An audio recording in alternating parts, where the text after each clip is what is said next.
Chapter 461. The capital was rather quiet that day. Even the hawkers on the streets were much quieter than usual. Every now and then, people would look up in the direction of the palace, thinking about the match that was going on there. The match against the people of the Qi kingdom was a battle of honor. As citizens of the Jing kingdom, driven by their national pride and national honor, everyone was very concerned about this matter. Some underground gambling dens even opened bets for this match. In the bustling gambling dens, countless people raised their heads in anticipation, waiting for the news to spread from the palace. In the Viscount's residence, Li Yi woke up early. He had to supervise the two tailors to work quickly. In 2 days, when the boring match against the people of the Qi kingdom was over, his period of confinement would come to an end. He had to finish these 2 items before entering the palace. At this time, in the Golden Hall, 2 people sat cross-legged on both sides of a chessboard. On one side was Deputy Ma, and on the other was an old man with white hair and a face full of wrinkles. Today was the first match of the written examination, and it was of utmost importance. Even Emperor Jing could not sit firmly on the throne. He walked down from above, but did not get too close, watching from afar. Apart from Emperor Jing, there were only a few people in the hall. The 2 prime ministers were among them, and there were also a few old men, all famous scholars of the dynasty. On the other side, there were also several people standing behind the old man. They were all ambassadors of the Qi kingdom, and their leader was a young man who looked to be in his early 20s. In order not to disturb the 2 people playing chess, most of the officials waited outside the hall. Countless people paced in the square, their expressions faintly anxious. Deputy Ma was in the prime of his life. It was reasonable to say that both his chess skills and physical strength were at the peak of his life. Even Chess Saint Baiyu did not dare to underestimate him. Against an old man, no matter how one looked at it, he had a great advantage. However, not long ago, when Chess Saint Baiyu played against this old man, they thought the same. But in the end, Baiyu lost all 3 matches. Today, would Deputy Ma be able to turn the tide and win the first city for the country? This was the worry of the officials and Emperor Jing, not something that Emperor Jin should be worried about. These are the pastries that Lady Mother asked the catering company to make. They're delicious. Do you want to try them? Prince Jin, Li Han, was holding an exquisite food box in his hand. He squatted on the steps of a shady place in the palace and said to the little girl sitting there with a smile on his face. "Thank you, Brother Jin. I'm not hungry." The little girl turned her head and looked at the direction of the palace gate. She shook her head and said, "Then I'll leave it here first. You can eat it when you're hungry." Monarch Jin put the lunchbox aside and said cautiously, "Sister Yongning, I used to bully you all the time. It's all my fault. Now I know I was wrong. If anyone dares to bully you in the future, tell me and I'll beat him up for you." After thinking for a while, he added, "If it's my brother, the king of Shu, I can't beat him, but I'll tell you." However, Princess Yongning didn't seem to hear him. She murmured, "When will my brother come?" Monarch Jin scratched his head and said, "You mean Master? Master has been grounded by father for half a month. There are still a few days left. He won't come to the palace these days." Princess Yongning looked a little disappointed. She subconsciously hugged her arms and then remembered that the sheep was gone. Monarch Jin glanced in a certain direction and scratched his head. He said, "There seems to be something interesting in the legislative hall today. Sister Shawning and the others have already gone there. Do you want to go with me?" Seeing Yongning shake her head, Monarch Jin stood up and said, "Then I'll leave first." Outside the legislative hall, the officials were still pacing in the square. Several small figures squeezed at the door and poked their heads out to look inside. Before long, another curious head appeared. Inside the hall, as the chess game progressed, Emperor Jing and the others frowned. The wrinkled face of the old man from the state of Qi was expressionless. He was very calm when he picked up a chess piece and placed it down.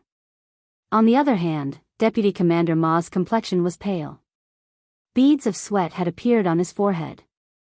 He had been holding a chess piece in his hand for a long time, but he didn't place it down. A hint of defeat flashed across Prime Minister Qin's face. He was about to lose this game. Ma Zhongcheng, who could stand shoulder to shoulder with the chess saint, had only lasted for 2 hours against the old man. In the end, he still couldn't avoid losing. Sometimes, a match between experts would last for several hours. For Ma Zhongcheng to lose in 2 hours was enough to show the difference in chess skills between the two. If he were to lose again tomorrow, there would be no need for the written examination. I've lost. The chess piece in Ma Zhongcheng's hand didn't land in the end. His face was dejected and he seemed to have aged a little in an instant. He stood up and said in a hoarse voice. Even though he had won, the old man opposite him didn't say a word. He stood up and silently stood opposite the young man. The officials outside the hall filed in. Just by looking at Ma Zhongcheng's expression, they already had a conclusion. He had lost. As expected, he had lost. It had only been 2 hours, and the old man had become so powerful. The officials' hearts were heavy. They stood around and didn't say a word. I was lucky to win the first game. Thank you for letting me win. The young man smiled and cupped his hands at the crowd. Emperor Jing was disappointed. He waved his hand and said, "Let's end the court today. Tomorrow, we will continue with the second round of the written examination. Your Majesty, please wait." At this moment, the young man suddenly spoke. "What else do you want?" Emperor Jing looked back at the young man and asked with a frown. The young man smiled and said, "This time, I propose to compete with your kingdom only for the sake of learning from each other. I have no other intentions. I really don't want to cause trouble for your kingdom." The officials frowned when they heard this. He didn't want to cause trouble for his kingdom. Didn't the third prince mean that if the competition continued, the Jing kingdom would continue to lose and lose face? Hearing this, the officials felt more ashamed and resentful than if they had lost the competition. Does the third prince really think that you will win? Before Emperor Jing could speak, Prime Minister Qin snorted coldly and said. The young man smiled and said, "Winning or losing isn't important. The purpose of this competition is to exchange and learn. If we insist on determining who is superior and who is inferior, it would lose its original meaning. I believe that even everyone here doesn't want to determine a winner and a loser, right?" The young man's words made all the officials speechless. If they had won the first round, they would not have allowed the Prince of Qi to speak so much here. The problem was that they had already lost the first round. If they lost the next round, they would not only lose their face, but also the face of the entire Jing kingdom.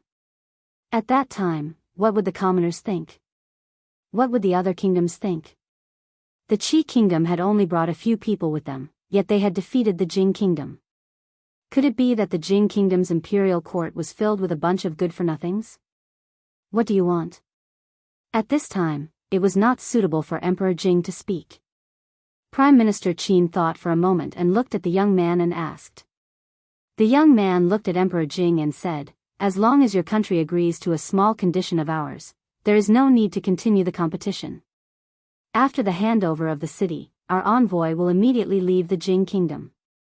What does your Majesty think?" Although he was unwilling to admit it, if the competition continued, the possibility of the Jing kingdom losing face would only be greater. Emperor Jing looked at him and asked, "What is the condition?" "It's very simple. It's just a small request." The young man smiled and said, "There are many people in the envoy group. After staying in the capital for a long time, our travel expenses have been exhausted. We only hope that your Majesty can give us some food, enough for the envoy group to return to the country." "Only food?" As soon as the young man's voice fell, not only was the expression on Emperor Jing's face startled, but the officials also showed an expression of disbelief. When it came to the face of the country, they thought that the third prince of the Qi kingdom would make some unreasonable request. As long as it was a little too much, even if His Majesty agreed, they would still strongly oppose it.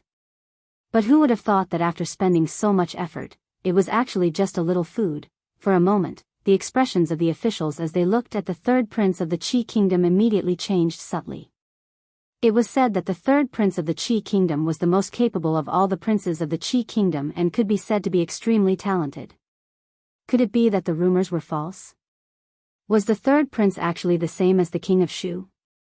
As if not noticing the strange gazes of the officials, the young man pointed to the chessboard at the side and said, "The envoy group does not need much food.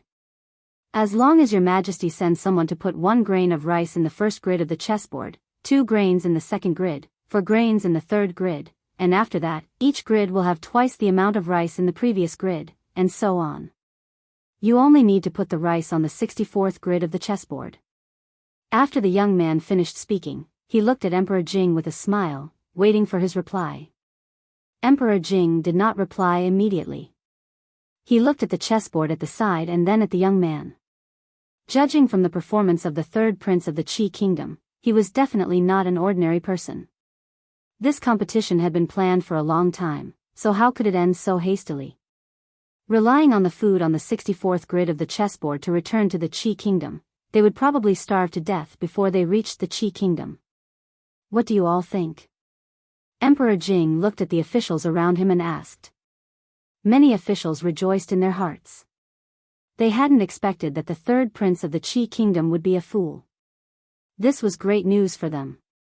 Although there were some who suspected that there might be a scheme behind this, the third prince only wanted some rations. So, they could just give it to him. What kind of scheme could he play with a few bags of rations? Your Majesty, since the ambassadors of the Qi kingdom are so short of food, we naturally can't refuse. We can't let the ambassadors of other countries starve. This is not appropriate. Assistant Minister Chen Bo stood up and said with a smile. Your Excellency Chen is right. If we refuse, it will seem that we are stingy. It's not easy for the third prince to come from afar. Why not satisfy his request? Things took a turn, and the officials all smiled and spoke. If they could use some food to send away the troublesome people of the Qi kingdom, it was a good deal no matter how they looked at it. At that time, they could say that the people of the Qi kingdom were afraid, so they asked for some food and went back to the Qi kingdom. His Majesty was kind and gave them some food. Not only did they save face, but they also saw the people of the Qi kingdom as a joke. Why not? Where are the professors of mathematics in the Imperial College? Emperor Jing pondered for a moment and suddenly asked. When Chancellor Jing heard this, he immediately went forward and said, Your Majesty, except for Professor Han, the other professors of mathematics went to the Li County mansion to ask for mathematics. They are not in the court. The reason why this Professor Han came today was that he wanted to ask for a proper imperial edict from His Majesty. Otherwise, he would not even be able to enter the gate of the Li family. Chancellor Jing waved his hand behind him, and immediately a middle-aged man walked over quickly. Emperor Jing was a little regretful. If he knew this, he should have called Li Yi here today. He had never let him down. With him here, why should he worry about these things? Do you know how much food they want? Emperor Jing looked at Professor Han and asked. Professor Han pondered for a moment and said, Your Majesty, it's only 64 squares. It won't be a lot. Professor Han looked at the chessboard. As a professor of mathematics, he naturally thought more than the other officials. Due to the multiplication, 64 squares were actually not a small number. However, how big was a grain of rice? 1 stone of rice was already innumerable. Even if 64 squares could not be filled, 10 stones would not be enough, and 100 stones would not be enough, right? The Jing kingdom did not lack those 100 or so meters of rice. Using this amount of rice to send off the Qi kingdom's envoy was a very good deal. It was rare for the officials to have the same opinion on this matter. Emperor Jing suppressed the only worry in his heart and said, In that case, then, the third prince of the Qi kingdom still had a faint smile on his face. The expressions on the officials' faces were also quite satisfied. Everyone was happy and well. Wait a minute, the harmonious atmosphere was suddenly broken by a voice. After being stunned for a moment, everyone turned their heads and looked in the direction of the voice. Prince Jin, Li Han, stood at the door of the hall. When he saw so many people in the hall looking at him, he couldn't help but feel a little scared. But he still forced himself to muster up courage and interrupted Emperor Jing's words, saying, Father, you can't agree with them. In front of the envoy of the Qi kingdom and the civil and military officials, Emperor Jing's words were interrupted by Prince Jin, but he was not angry at all. Instead, his face showed a thoughtful expression. The third prince of the Qi kingdom's expression changed slightly. He looked at the little fat man standing at the door of the hall with a trace of surprise in his eyes. "Your Highness, this is the court. Don't make trouble here." The officials quickly reacted. They didn't care about their identity and spoke out to stop him. This was a great advantage. They must not let Prince Jin ruin it. Next time, they might not meet such a stupid prince. Most of the officials stopped Prince Jin, but a few people's faces changed at the same time. Minister of the Ministry of Revenue Qin Huan, Minister of War Yan Bing, Chancellor of the Imperial College, and the Professor of Mathematics. No one knew better than them how many incredible things were in this fat head. "Han, come here and talk." Emperor Jing smiled and waved to Prince Jin. Seeing that his father was not angry, Prince Jin was relieved. He walked over slowly, pointed at the young man, and said to Emperor Jing, "Father, don't be cheated by them. My teacher said that all the countries in the world can't fill the 64 squares of the chessboard. If we build a big warehouse to store all the food, the warehouse should be 3 feet long, 6 feet wide, and high as the sun." The third prince of the Qi kingdom's expression did not change, but he sighed in his heart. For the first time, he looked at the little fat man in front of him seriously. "Yes, there are so many," the Chancellor of the Imperial College said in a trembling voice. The face of Professor Han, who had just spoken, turned pale. He only felt that his eyes were a little black. If it was only Prince Jin, he still had a glimmer of hope in his heart. But the problem was that he just said, "My teacher said." Prince Jin's teacher was none other than the mysterious Li Xianzi. He taught Prince Jin, who was a naughty child, to sweep the mathematics students of the Imperial College and make the professors of mathematics extremely ashamed. How could he talk nonsense without any basis? Chapter 462. Prince Jin, are you serious? Qin Huan, the Minister of Revenue, stepped forward and asked Li Han anxiously. "Yes, sir." Li Han casually put the blame on Li Yi. With his current mathematics level, he couldn't handle such a terrible number. A granary as high as the sun was frightening. "Professor Han, are you serious? It's only 64 squares. Are there really so many? Where are the people from the Imperial College? Come out and say something." After a moment of silence, the officials finally reacted when they saw the expressions of several important people, but they still couldn't believe what Prince Jin had just said. A granary as high as the sun was 30 feet long and 20 feet wide. Who was he bluffing? The sun was very far away from here. How did Prince Jin calculate this number? The only mathematics professor from the Imperial College in the court immediately became the focus of everyone's attention. Professor Han trembled and said, Since it's Li Xianzi's words, then it should be correct. Fortunately, I brought it with me." Li Han patted his butt and took out a tattered booklet from his arms. He dipped his saliva in it and quickly flipped through it. This booklet was specially made for him. There were not only strange problems in it, but also interesting stories interspersed every few pages. For Prince Jin, who often struggled in the sea of problems, this was undoubtedly a small island for him to temporarily rest on. Therefore, he still remembered the stories in the booklet. Found it. Prince Jin finally turned to a page and presented it to Emperor Jing. "Father, look, it's here." Emperor Jing looked at the page that Prince Jin had turned to. After a moment, he flicked his sleeves and said, "Since it's a competition, there should be a beginning and an end. If your country's envoys can't gather enough food for the return trip, I will give you travel expenses. Tomorrow's competition will continue as usual. Don't be late." After that, Emperor Jing walked out surrounded by several eunuchs. The officials who finally knew the truth felt their faces burn. They wanted to skin the third prince of the Qi kingdom alive. Shameful, this was a great disgrace. All the civil and military officials in the court were not as good as the 9-year-old Prince Jin. they almost made a big mistake. It was hard to imagine that if His Majesty and them agreed to the third prince's request, the ruler and ministers of the Jin kingdom would become the laughingstock of all the other countries. They naturally wouldn't take out those rations. Not to mention the fact that they didn't have that much rations. Even if they did, they couldn't possibly give it to the Qi kingdom for free. If you want rations, you can just give it to a few Tian Fa heavenly kings. But if he didn't give it to Prince Jin, as the king of a country, how could he go back on his words? Otherwise, how could he stay in other countries in the future? It could be said that if Prince Jin was a moment late, the Jin kingdom would lose its face. The third prince of the Qi kingdom and the envoys walked out of the golden palace under the baptism of the gazes of the officials. There was a hint of disappointment on the face of the young man who was walking in front. If they had succeeded in what they had just done, they could have spread the news before the Jin kingdom reacted. By then, they would have achieved their ultimate goal without having to compete with each other. It seems that I have underestimated the heroes of the world, the young man sighed and said in a regretful tone.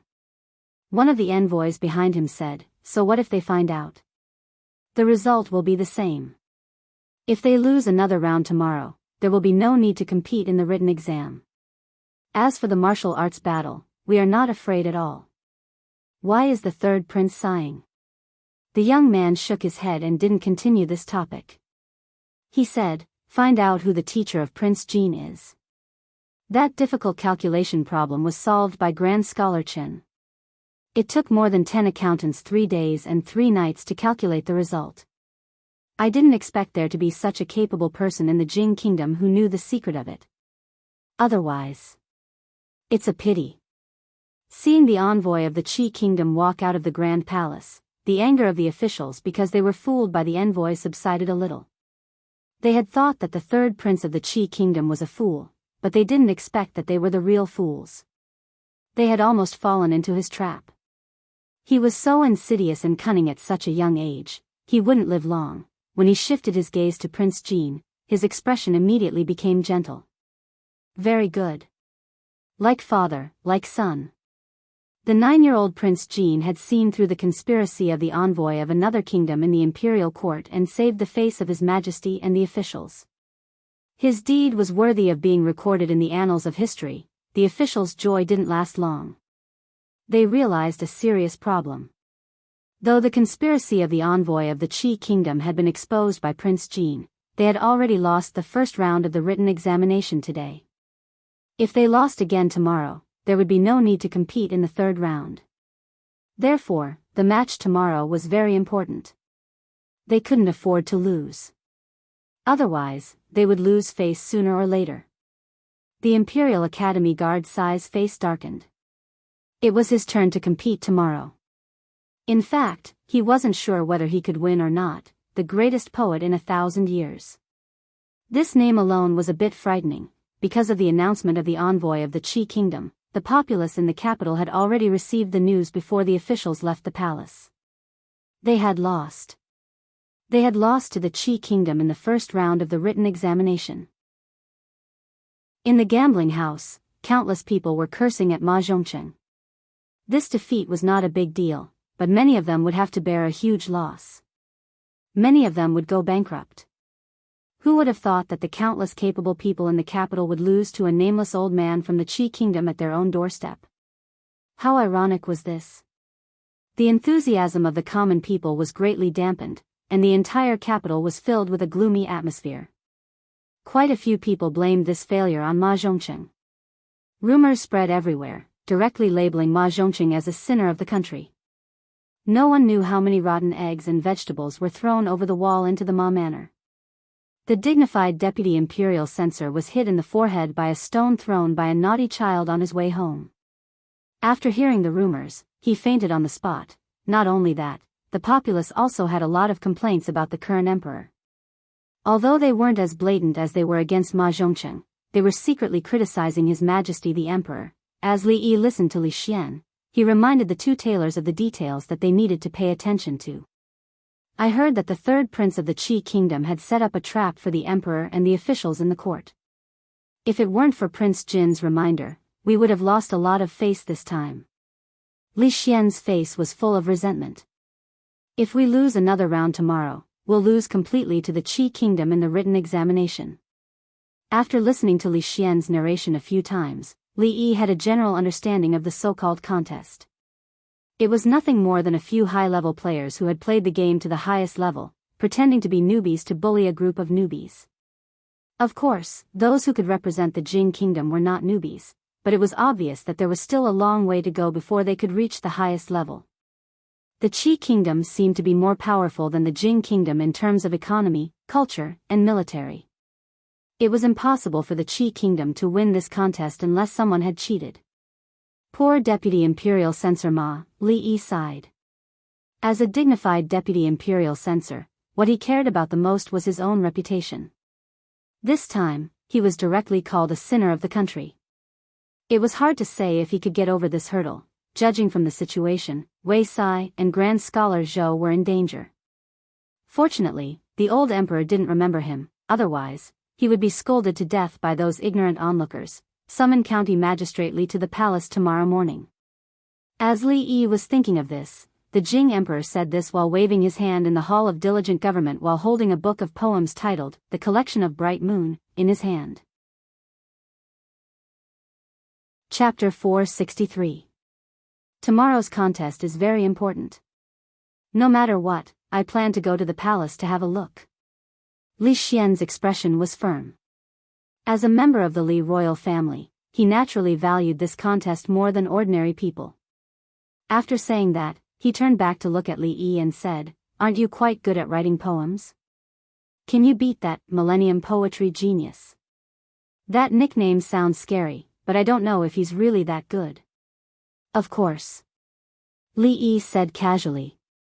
Then he turned to a tailor and said, "Just follow that painting. Don't change anything." So what if he was the best poet in 1,000 years? Fame was not something to brag about.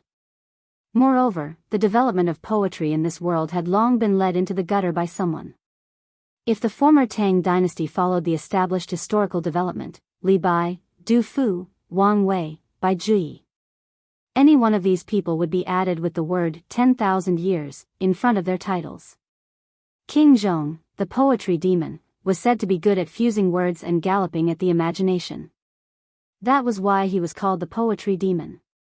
Fortunately, Li Yi's coffin was suppressed. Otherwise, the real poetry demon would jump out and beat people up. They were the true gods of poetry. In terms of poetry, they belonged to another plane of existence compared to this world. Standing on the shoulders of so many great people, how could they not be able to kill a scholar from the Qi kingdom? If he lost, the coffins of those great writers would really be broken. That's true. Li Xian shook his head. Although he did not know much about poetry, he knew that Li Yi was very famous in Qing and prefecture. However, even King Zhong, the poetry demon, admitted that he was not as good as that young man from the Qi kingdom. Li Yi definitely could not do it. He had indeed asked a superfluous question. "Lord Zhu, do you think this will work?"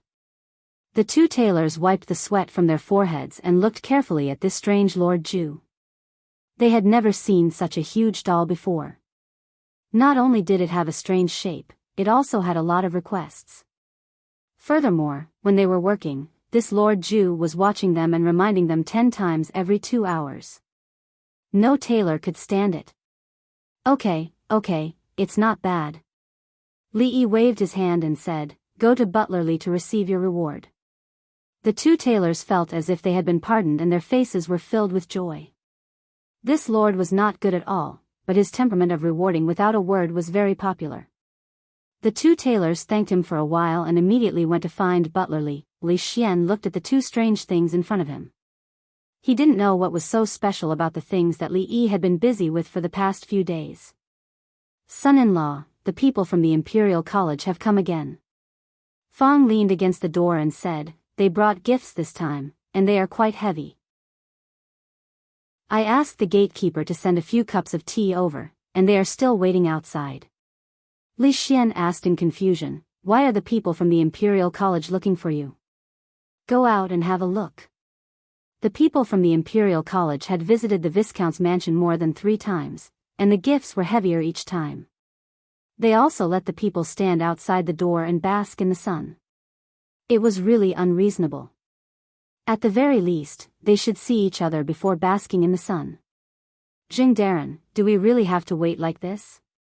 Outside the Viscount's mansion, a doctor of mathematics looked at the Chancellor and asked with a bitter face. The rest of the people also looked at him. This was not a slow treatment.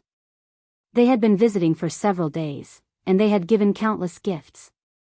But today, they could only drink a cup of tea. They didn't even get to enter the door. No one would feel good in their heart. Wait. The Chancellor gritted his teeth. Today, Prince Jin's performance in the court finally made him clearly aware of the difference between the Imperial College and Li Xianzi. Now that His Majesty has realized the importance of the new mathematics, it was okay for the Imperial College to make a mistake once or twice, but if they were to be slapped in the face by Prince Jin a few more times, they would lose face. If the Imperial College was abolished, the Chancellor would definitely surpass his predecessors and leave his name in history. Just when everyone was waiting anxiously, a few figures finally appeared at the entrance of the Viscount's mansion. My apologies for the long wait. His Majesty's confinement period hasn't ended yet, so he can't leave the residence. If you have anything to say, please come in and talk. Li Yi stood at the door and said to the people from the Directorate. Li Yi was very clear about how many times these people from the Imperial College had snitched on him. Naturally, he would not treat them as distinguished guests, so he spoke in an indifferent tone. The Chancellor was not surprised by Li Yi's attitude at all. He stepped forward and said with a smile, "Under His Majesty's order, I brought the Doctor of Mathematics from the Imperial College to learn the new mathematics from Li Xianzi. For the sake of, since it is His Majesty's order, you can listen to it in the Bowen Hall from now on." Li Yi thought for a moment and said, how free was he to waste time teaching these people? Mathematics was a road of no return. There was only a starting point and no end. When the time came, he could just throw some unreasonable equations and mingle with calculus, and it would be enough for them to study until they retired. Thank you, Li Xianzi. So be it. At least he would feel more at ease. The Chancellor of Kingdom didn't think that County Magistrate Li would put aside his prejudice against them and teach them seriously. He didn't stay any longer. After expressing his gratitude, he left with the Directorate of Kingdom. Li Yi had already heard about Prince Jin Lihan's matter. This kid didn't let me worry about him during the holidays. He made so many things. It must be because he left too little homework. It seemed that it was time to write another booklet. Early in the morning, the sky had just brightened. Li Yi rubbed his sleepy eyes and looked at the two eunuchs standing in the yard. He turned around and walked into the house. Oh, the confinement period is not over yet. I'm going back to sleep for a while.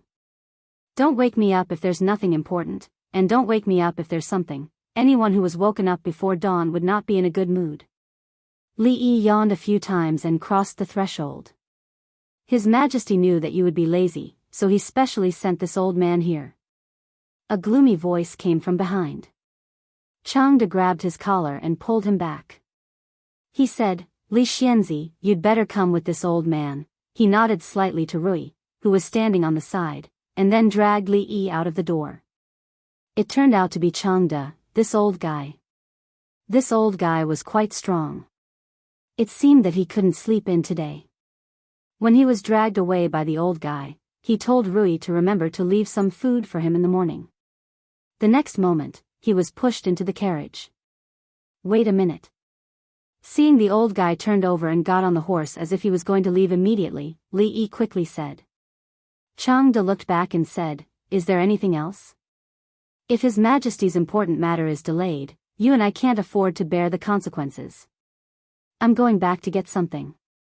Li Yi jumped off the carriage and entered the Viscount's mansion.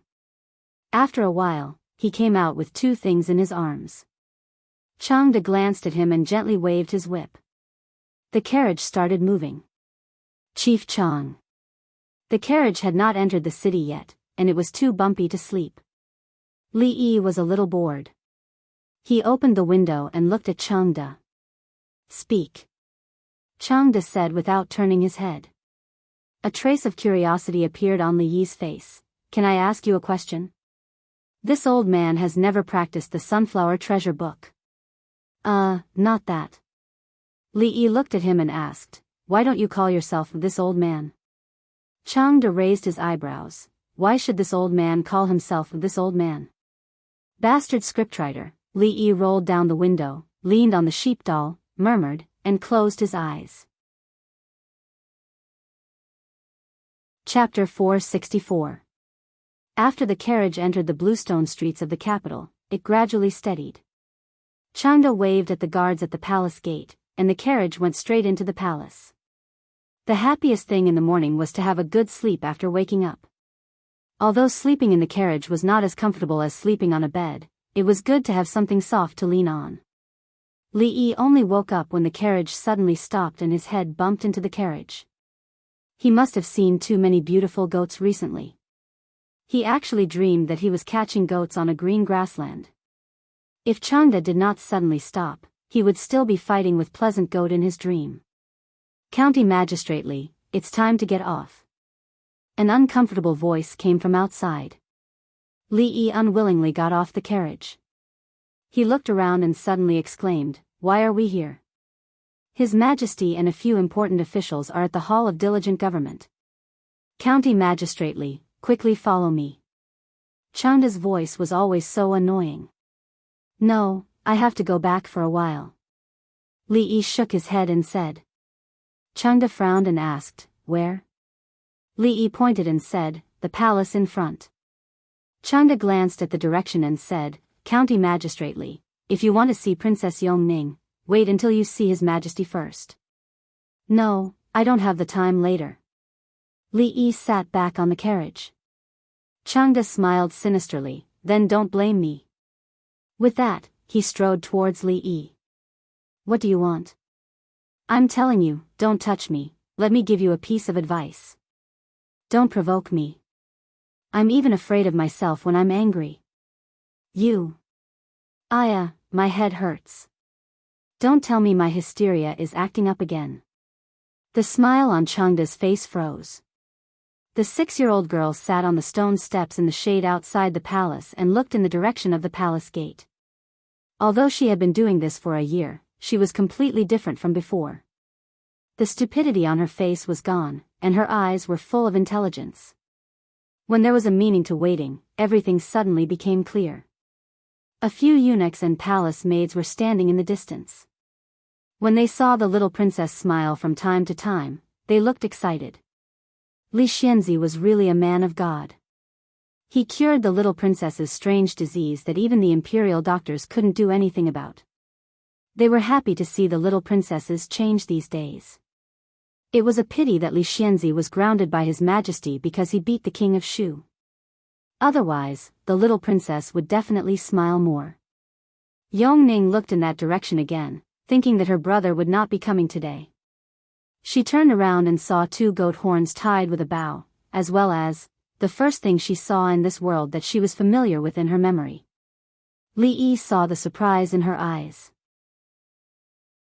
He pushed the doll that was as tall as Yongning over and asked with a smile, do you like it? After the little girl came back to her senses, she suddenly pounced forward. However, she did not pounce on the beautiful sheep doll that Li Yi had carefully prepared for her, but Li Yi himself. Looking at the little figure hugging him tightly, Li Yi was stunned for a moment. Then, he lovingly caressed her head. Changde stood behind them, and a trace of doubt appeared on his old face. What he couldn't understand the most was that Princess Yongning was so intimate with Li Yi, even more than His Majesty. Was it because Li Xianzi cured her disease? After this thought came to his mind, he faintly felt that things were not so simple. Humph. When Yongning let go of him and finally focused her attention on the beautiful sheep doll, a cold snort suddenly came from behind Li Yi. The sound was familiar, and so was the scene. Li Yi turned around and saw the proud Lolita standing there with her hands on her hips like a tigress, looking at him with extremely fierce eyes. One should not fall at the same place twice. When Li Yi turned around and dragged out another doll that was almost the same as the previous one from the carriage, but it was bigger than the previous one, and about the same height as Princess Shawning, the proud Lolita screamed and pounced on it.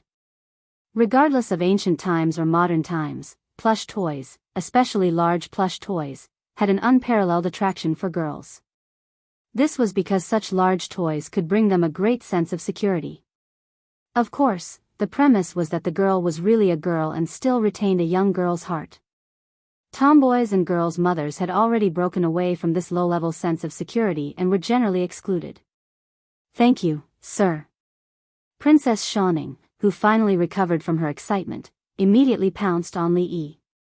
She jumped up and hung on him like a koala, and kissed his face. Only then did she realize that the person in front of her was Sir and not her mother. Her little face turned red, and she ran away with her beautiful sheep doll. Ahem. When Li Yi squatted down and whispered to Yongning, Changde finally could not help coughing twice. Li Yi turned around, looked at him, and said with concern, "Chief Chang, if you are not feeling well, you should go back and rest.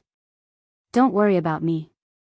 The chief chamberlain's eyelids twitched, and he forcibly suppressed the surging genuine qi in his body. He said in a low voice, "Li Xianzi, have you forgotten something?" "What is it?" Li Yi looked puzzled. Crack. The green bricks under Changde's feet were broken.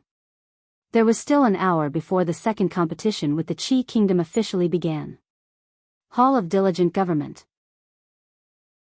Emperor Jing was high up, and there were more than 10 figures in the hall, including the left and right ministers, the 6 ministers, the capital governor Dong Wenyun, Li Xian, and Emingzu were also in the crowd. "Subject Wei, do you think you can win today?" Emperor Jing looked at Wei Sai and asked directly. Wei Sai showed a bitter expression and said, "I will do my best." Even Li Xian could tell that Wei Sai was not confident, let alone the old foxes in the court who were good at reading people's expressions. Although he said he would do his best, Wei Sai obviously did not have the confidence to win today's competition. However, to the emperor and the ministers of the Jing kingdom, they did not want Wei Sai to do his best. They wanted to win, and they had to win. Wei Sai should know the significance of this competition for us. Prime Minister Qin suddenly said, and looked at him, "I only have one question, what are your chances of winning?" Wei Sai thought for a long time, and then said with difficulty, 30%. The hearts of the people in the hall also sank when they heard Wei Sai's words.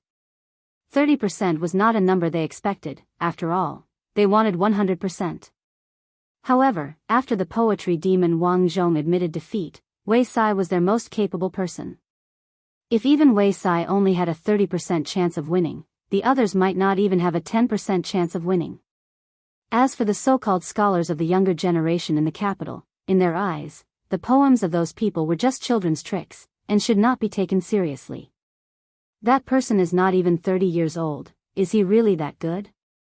Emperor Jing asked with a frown. The old man next to Prime Minister Qin stepped forward and said, "Your Majesty, Zhao Xuan is very famous in the Qi Kingdom, and he is known as the first poet in 1,000 years. Although this is exaggerated, it is enough to show his talent, and talent, in the way of poetry, is often more important than hard work." Hearing Prime Minister Shen's words, the dozen or so officials in the court felt very depressed. Why did they have to meet such a rare freak of 1,000 years? Why did the Jing Kingdom not have such a freak? Dong Wenyun's lips moved. He wanted to say that everyone, including His Majesty, had neglected one person. As the former magistrate of Qingmen, he knew the boy's talent. Did they really think that Su Xuezheng's evaluation of him as the first scholar of the Jing Kingdom was a joke? However, Wei Sai was still there, and in front of so many officials, it was not good for him to say these words. Emperor Jing sighed helplessly and said, "Could it be that in this big capital, there is really no one who can beat that Zhao? Your Majesty, Li Xianzi has arrived, and he is waiting with Princess Yongning outside the hall." Just as Emperor Jing's voice fell, Changde walked in from outside and said loudly. Chapter 465. Seeing Li Yi holding Yongning's hand and walking in from outside, Emperor Jing was a little depressed. His daughter was even more intimate to an outsider than herself. For a father, this was not something to be happy about. However, thinking that if it wasn't for Li Yi, her soullessness would not be cured. He was afraid that he would not be able to hear her call him imperial father until he died. He felt much better. Yongning, come to imperial father. Emperor Jing waved to Yongning with a pleasant face. The little girl looked up at Li Yi and then walked up with small steps. Li Xian leaned over and whispered, "Didn't you say that you were not interested in these things? Why are you here again?" Li Yi glanced up and did not speak. If it wasn't for the person above, he would still be busy catching sheep on the green grassland. How would he have time to care about these things? Li Xian did not have a chance to say a second sentence to Li Yi. Dong Wenyan walked over and whispered, "This time, I recommended you to His Majesty. Tell me the truth. What do you think of Zhao Xuan of the Qi Kingdom compared to you?" Only then did Li Yi know why he was suddenly summoned to the palace during his confinement. It turned out that he was betrayed by this guy. After all, they came from the same place. Wouldn't his conscience hurt if he betrayed his hometown?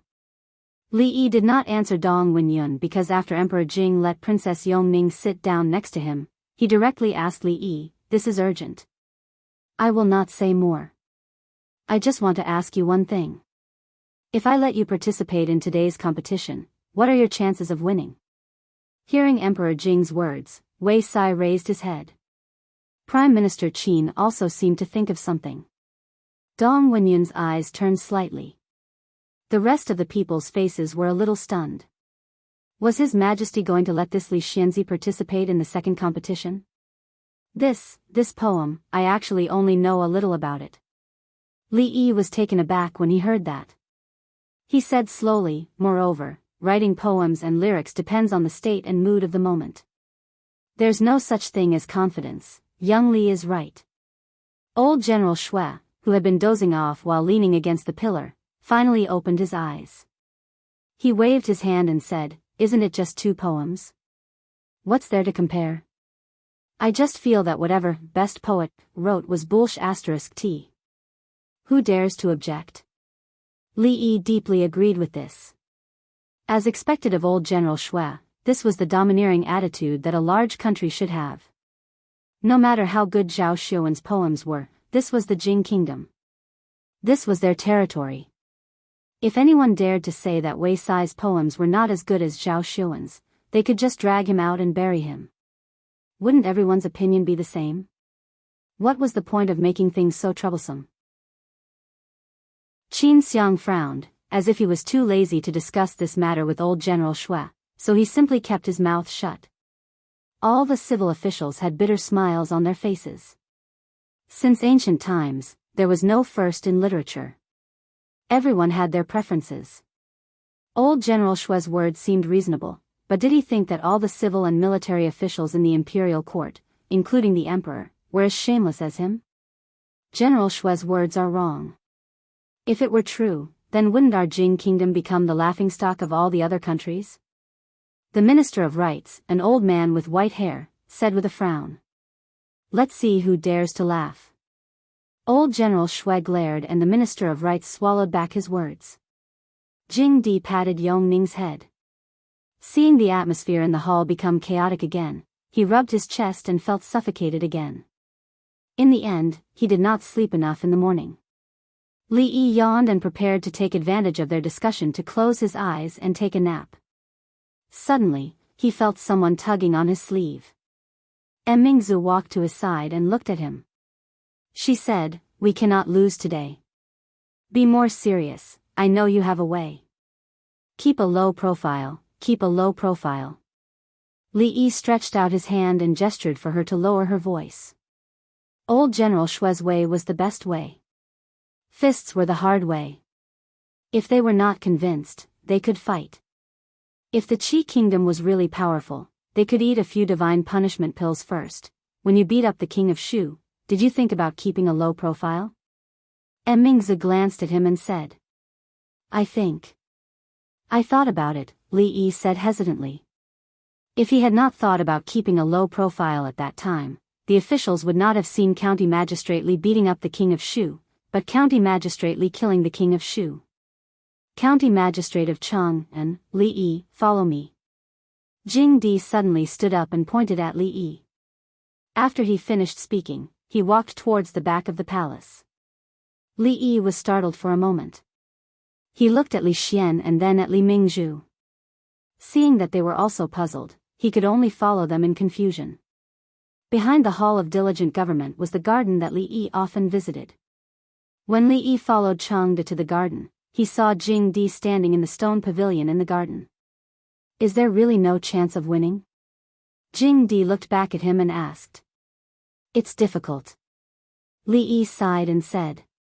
Jing Di's face showed a trace of thinking, and then he said, I heard from Xian that you want to take Yongning out of the palace? Although he did not know why the old emperor suddenly mentioned this, Li Yi's eyes lit up and he said, yes, the atmosphere in the palace is too depressing, and it is not suitable for Princess Yongning's treatment. If her soullessness relapses, even I can do nothing. Yongning is a princess of a country. Her status is so noble. How can she easily leave the palace? Jing Di shook his head and said, even if I agree, the officials in the court will not agree, nor will the censors. A trace of helplessness appeared on Li Yi's face. Of course, he knew this. It was not so easy for a young prince to leave the palace.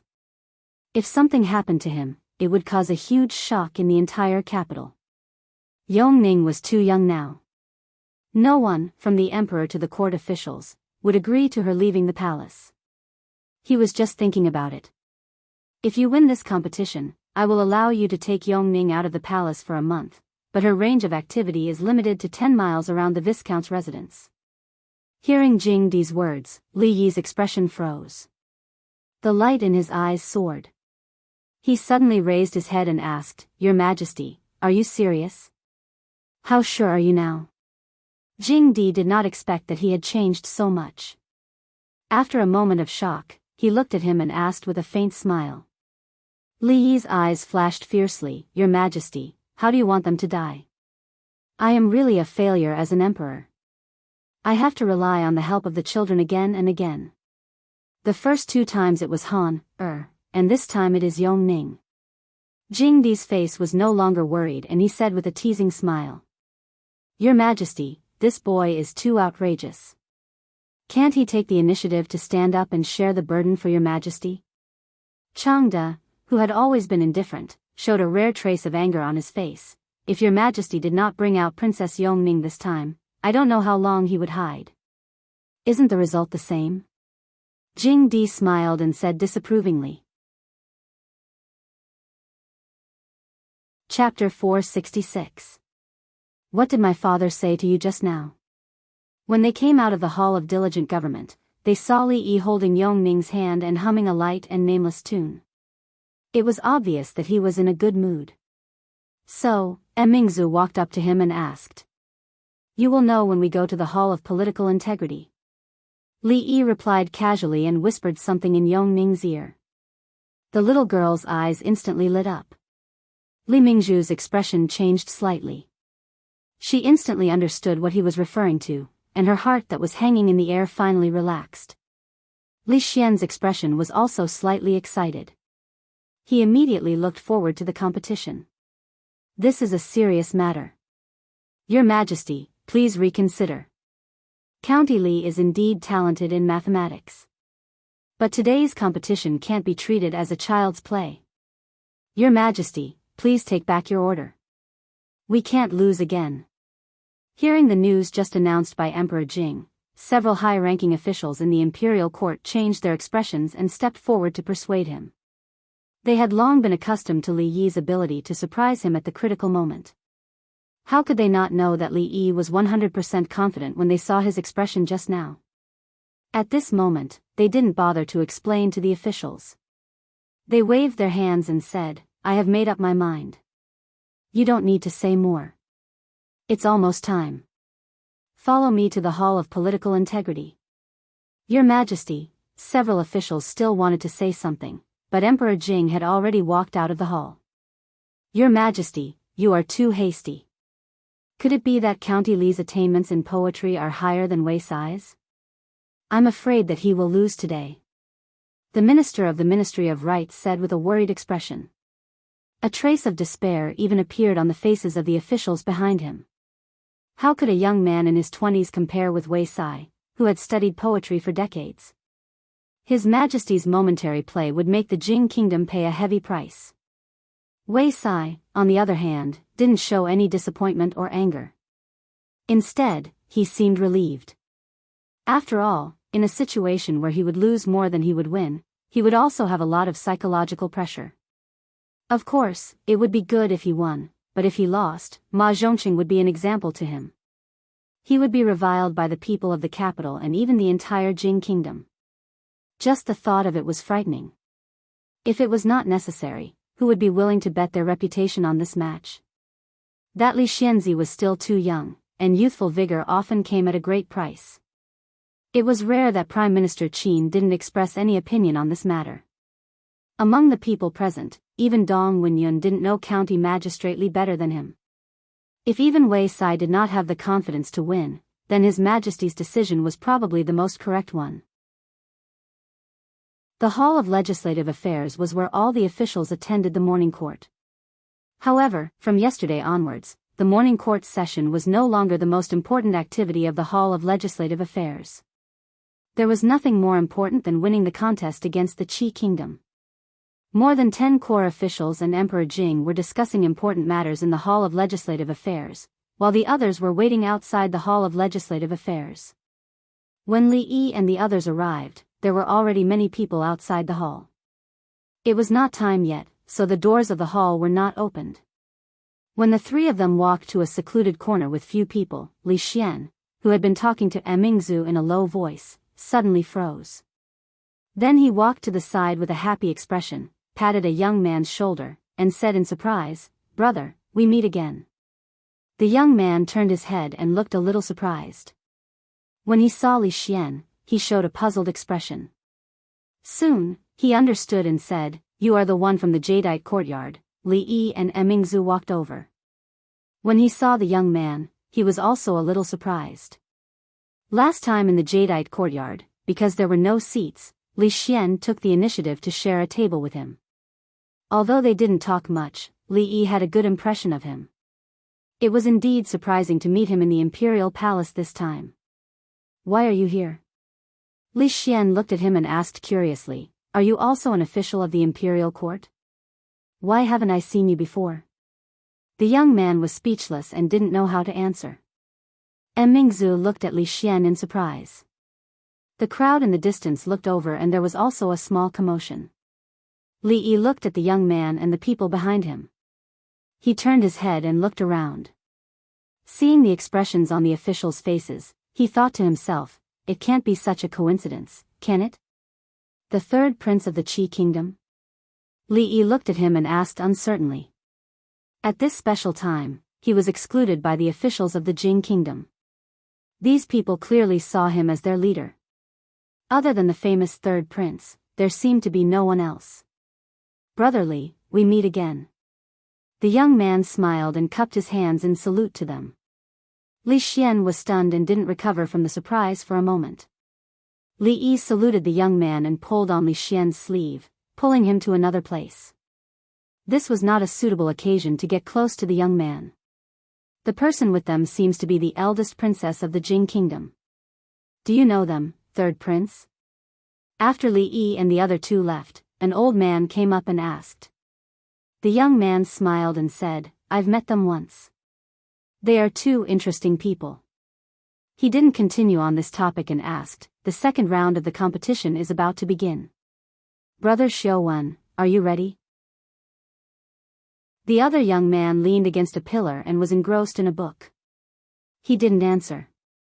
The third prince of the Qi kingdom shook his head. The poetry addict was indeed a poetry addict. On the other side, Mingzu looked at Li Yi and Li Xian suspiciously. Before she could ask the question in her heart, there was a sudden commotion. Not far away, Jing Di, accompanied by Xiang Qin and the others, slowly walked over. The officials looked excited and followed Jing Di into the main hall. The third prince of the Qi kingdom looked at the young man behind him and said, "Let's go." The young man stood up and closed the book in his hand. He looked in the direction of the main hall and smiled. "I hope today's competition will be interesting." The court was strangely quiet. It wasn't because they were worried that the noise would affect the competition, but because of the decision His Majesty had just announced. The candidate for this competition was not Wei Sai, but Li Xianzi. His Majesty's actions had undoubtedly killed off their last glimmer of hope before the competition even began. If the envoy of the Qi Kingdom was not in the hall, the Golden Hall would have been in chaos. The crowd looked at Li Yi with confusion, pity, and even resentment. But no matter what kind of emotion they had no hope for the result of today's competition. Li Xianzi. An imperceptible light flashed in the eyes of the third prince of the Qi Kingdom, but it quickly disappeared. As for the young man, he looked slightly regretful. He waited for the third prince to draw a stick from a bamboo tube. When he saw the word dusk on it, he closed his eyes and pondered. Naturally, this poetry competition would not be free to express themselves. There were dozens of sticks in the bamboo tube, with different contents written on them, such as expressing one's feelings and expressing one's feelings. Whichever one was drawn, the two would use it as the topic and compose a poem respectively. Comparing similar poems, it would naturally be easier to distinguish who was better. Of course, everyone had their own style of poetry. In order to eliminate chance and ensure fairness, 3 lots would be drawn for this competition. The moment the young man closed his eyes, Li Yi had already walked to the table and dipped his brush in ink. Under the shocked expressions of the officials and the envoy of the Qi Kingdom, he wrote decisively. So fast? Could it be that he was prepared? That's not possible. The stick was drawn by the third prince of the Qi Kingdom. Before this, no one knew the topic, unless, cough, cough. Lord Zhu, be careful with your words, the officials seemed to have thought of something in their shock. Their expressions became strange. They looked at each other and then returned to normal. When the envoy of the Qi Kingdom saw this, he naturally thought of something. The expression on his face became somewhat uncertain. Only the third prince's expression was indifferent. When he had drawn the lots, he had already checked them carefully. Every single lot had a different content written on it. Unless he had prepared dozens of excellent poems that could surpass Zhao Xuan's within a day, but that was simply impossible. At this time, he did not care about the poems. He was thinking about something else. His gaze on Li Yi became deeper. After a while, Li Yi put down his brush. Immediately, a eunuch came forward and posted the poem he had written on the paper. At this time, Zhao Xuan of the Qi Kingdom had not opened his eyes. The officials naturally looked over at him. They were first shocked by the elegant semi-cursive script. It was said that the county magistrate of Chang and had great attainments in calligraphy at such a young age. At this moment, they realized that the rumors were true. It must be said that at this moment, a glimmer of hope was ignited in the hearts of the officials. Then, when they read the poem, their hope was mercilessly extinguished again. It's not easy to reach such a level in such a short time. It's also an excellent piece of work. But it's a pity. Among the hundreds of officials in the imperial court, aside from the military generals, those who could be called civil officials were all outstanding individuals. Even if they weren't like Wei Sai, who had spent his entire life studying poetry, how could they not have profound attainments in poetry? Not to mention that they had prepared in advance. If they had really improvised on the spot, it was rare to be able to write such a poem in such a short time. At least, most of them could not do it. But the person in front of him had the title of the best poet in a millennium. If it was only to this extent, it was impossible for him to beat him. Looking at the official's size, Jing Emperor's expression did not change. After glancing at Li Yi, he found that he was talking to Yong Ning in a low voice. He felt more at ease. At this moment, Zhao Xuan finally opened his eyes. He walked to his table, picked up his brush, and dipped it in ink. The official's hearts also twisted. He looked up at the poem that had been posted. His eyes lit up because of the handwriting. Then he shook his head and lowered his head to write. After a moment, Zhao Xuan looked up again. This time, the brush in his hand could no longer fall. Chapter 467. What's going on? Why isn't he moving? Maybe he hasn't thought it through? After seeing the poem written by Li Yi in such a short time, the officials felt hopeless. Seeing Zhao Xuan staring at the poem for a long time, they were confused. This was not a difficult topic. If Li Xianzi couldn't think of a line of the poem after he finished writing, the officials would doubt whether the title of "The Best Poet in 1,000 Years" was just an empty title. But if that was the case, why would Wang Zhong, the poetry demon, say that he was ashamed of his inferiority? Is there something wrong with Li Xianzi's poem?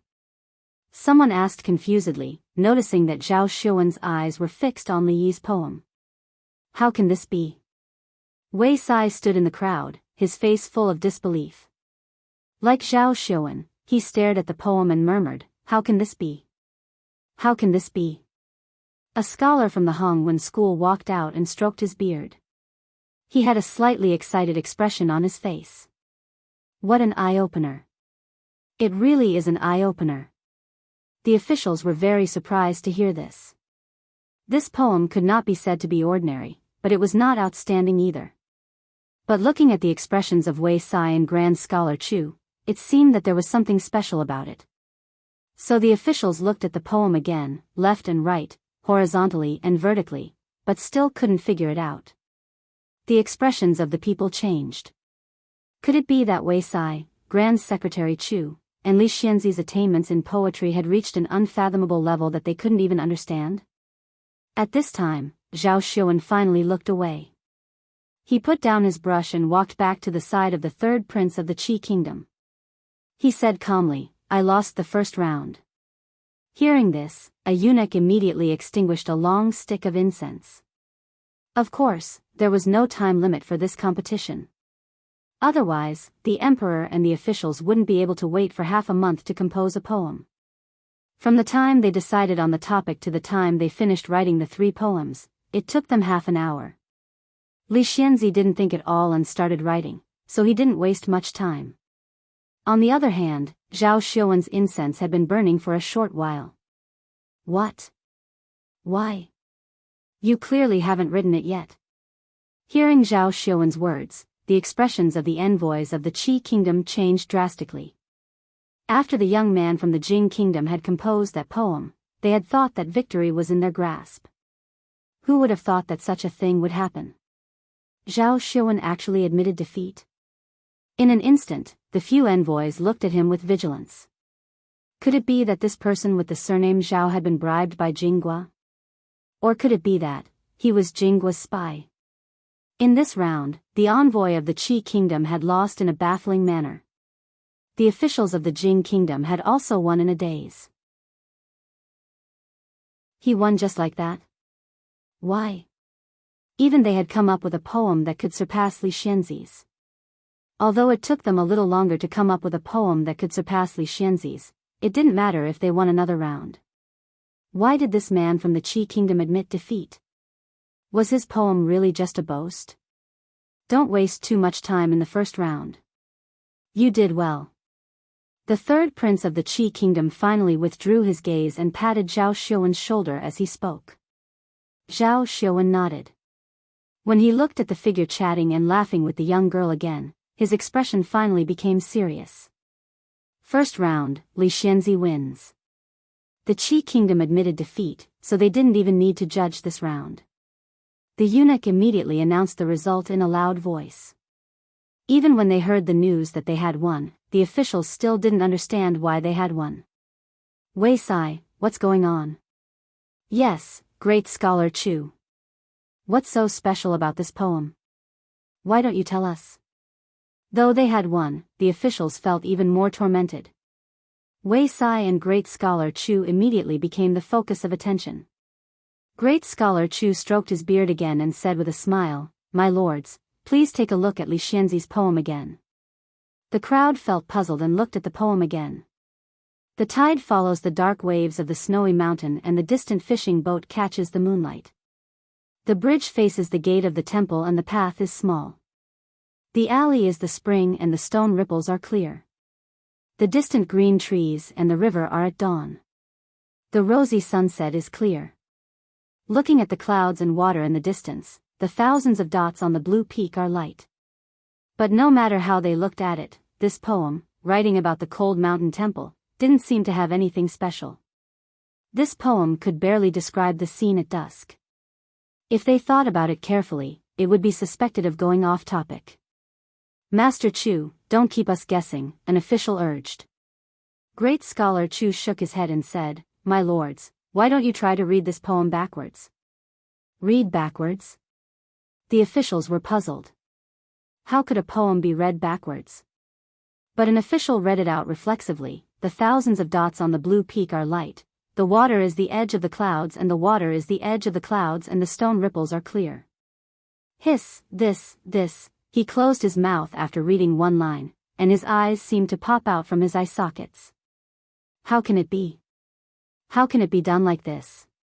This poem is actually a poem if you read it backwards. After being reminded by great scholar Chu, the officials had finally figured out the secret. The tide follows the dark waves of the snowy mountain and the distant fishing boat catches the moonlight. The bridge faces the gate of the temple and the path is small. The alley is the spring and the stone ripples are clear. The distant green trees and the river is at dawn. The rosy sunset is clear. The distant green trees and the water is the edge of the clouds and the stone ripples are clear. The thousands of dots on the blue peak are light. The water is the edge of the clouds and the stone ripples are clear. The clear sunset is red, the trees are the edge of the clouds and the stone ripples are clear. The alley is the spring and the stone ripples are clear. The small path faces the bridge of the Pine Gate Temple. The fishing boat under the bright moon is far away.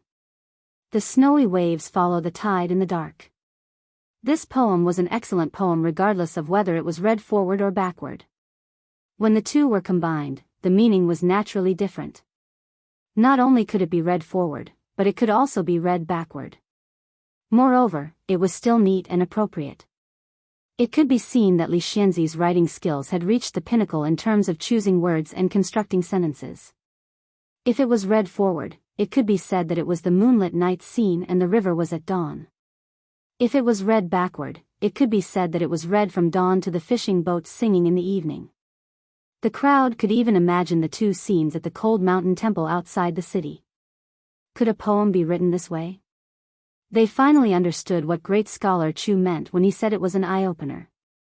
They had lived for dozens of years, and this was the first time they had seen such a marvelous poem.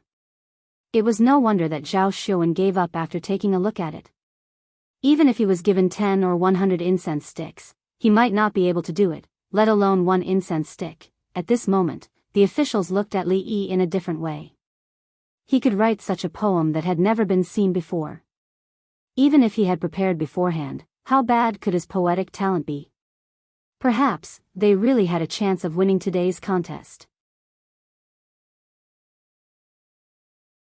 Chapter 468. Su Shi's Jinshan Temple was a masterpiece among palindromic poems. Although it was not as well known as most of his poems, it still had a high status in the professional field. The development of poetry in this world was far inferior to that of the world Li Yi was familiar with. Because of the uniqueness of this poem, the shock it caused was even greater than those top works. It did not express emotion or ambition. It was purely to show off. Bite me if you don't like it? Zhao Xuan saw this, so he simply admitted defeat to avoid wasting time. Of course, he could write a poem that did not lose to it, but to write a poem that could be read vertically and vertically, with a good artistic conception, was not something that could be completed in a short period of time. In fact, he was not even sure if he could write it. If this poem really came from the young man in front of him, then his mastery of words must have reached a terrifying level. Jing Di's expression was calm. He sat on the dragon throne and gave people a feeling that everything was under his control. The officials were relieved. The emperor was indeed the emperor. It turned out that he had a plan to replace Wei Sai at the last minute. The third prince of the Qi kingdom patted Zhao Xuan's shoulder and comforted him.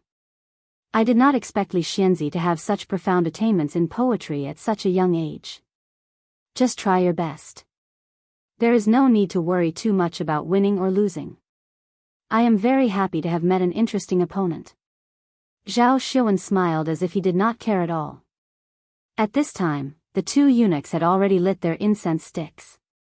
The third prince of the Qi kingdom had drawn the first stick. The second one was naturally the Jing kingdoms. Prime Minister Shen casually drew a stick from the bamboo tube. After glancing at it, he looked at the two and said, "Duanwu."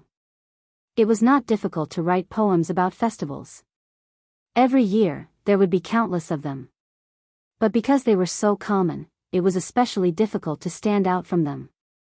The atmosphere in the hall was quiet. The officials held their breath and tried not to make a sound. Zhao Xuan closed his eyes again. The officials in the court had already investigated him. When he wrote poems, he liked to close his eyes and meditate. When he opened his eyes, it was the time when the poem was completed. Because it was too quiet in the hall, the sudden footsteps were especially clear.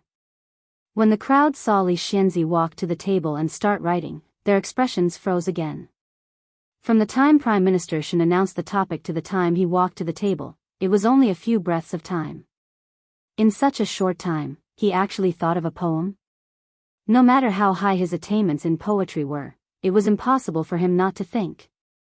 All the officials had strange expressions on their faces and sighed inwardly.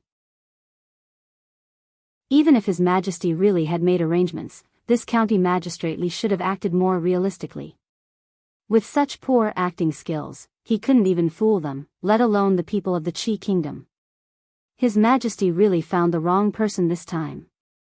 Which of the officials couldn't act better than County Magistrate Li? Under everyone's gaze, Li Yi put down his brush and said in his heart, "Mr. Dongpa, I'll borrow your poem again." "I hope you won't mind." The eunuch immediately hung up the paper, the ink still wet. This time, when the officials looked over, their expressions were completely different from before. Different from the previous poem, this one didn't deliberately show off. Whether it was the content or the form, it was recognized by countless people as the mainstream. Huanxi Sha, Duanwu. Light sweat slightly penetrates the blue wan, Ming Dynasty Duanwu baths fragrant orchids. Fragrant blossoms fill the clear river. Colorful threads gently wrap around the red jade arm, small talismans hang diagonally from the green cloud. Beautiful people meet for 1,000 years. The few lines of the poem not only vividly displayed the folk customs of the Duanwu festival, but the last line was the finishing touch. Beautiful people meet for 1,000 years. This was probably the longest and truest promise, right? He just didn't know who this beauty was. Could she be his wife? No one knew when Zhao Xuan had opened his eyes, but he didn't immediately start writing. Instead, he walked over to Li Yi, cupped his hands, and asked, "I am Zhao Xuan. May I know your name?" All the officials were surprised. At this moment, Zhao Xuan didn't write a poem, but came over to get close to Li Yi. Li Yi. Li Yi cupped his hands. He thought to himself, "Hurry up and write. Once you're done, we can end this boring competition. If this goes on, Master Dongpa's coffin won't be able to hold on any longer." As expected, Li Xianzi, Li Yi. "I should have known." Zhao Xuan didn't look surprised at all. He sighed and took out a thin book from his sleeve. He said, "I originally thought that among the younger generation, no one could compare to me in poetry. It wasn't until I passed by Qing and Prefecture and bought this Mingyu collection that I realized how foolish I was. Ever since then, I have often read Brother Li's poems and my emotions have been stirred up. I can't sleep at night. I think a true immortal of poetry is nothing more than this. I've always wanted to be friends with Brother Li, but I've never been able to do so. I didn't think I'd meet you at such an occasion. Fate really does make fools of people." Zhao Xuan's words left all the officials speechless. Even though Zhao Xuan was from Qi, all the officials recognized his poetic talent. He had defeated Wang Zhong, the poetry demon. Many scholars of the Jing kingdom had been defeated by him. But such a person had described himself as a frog in a well. How much praise was this for Li Xianzi? Every word he said was praising Li Xianzi and was not stingy with his choice of words. The meaning behind his words was that he had admitted defeat in this competition. In this case, the Jing kingdom had lost one round and won another. Although it was a draw, it had given them a chance to catch their breath. This was extremely important. "I'm not as good as you," Zhao Xuan said seriously as he looked at Li Yi. The Qi kingdom's ambassadors' faces darkened. One of them was about to speak, but the third prince glared at him and he swallowed his words. Li Yi was also surprised.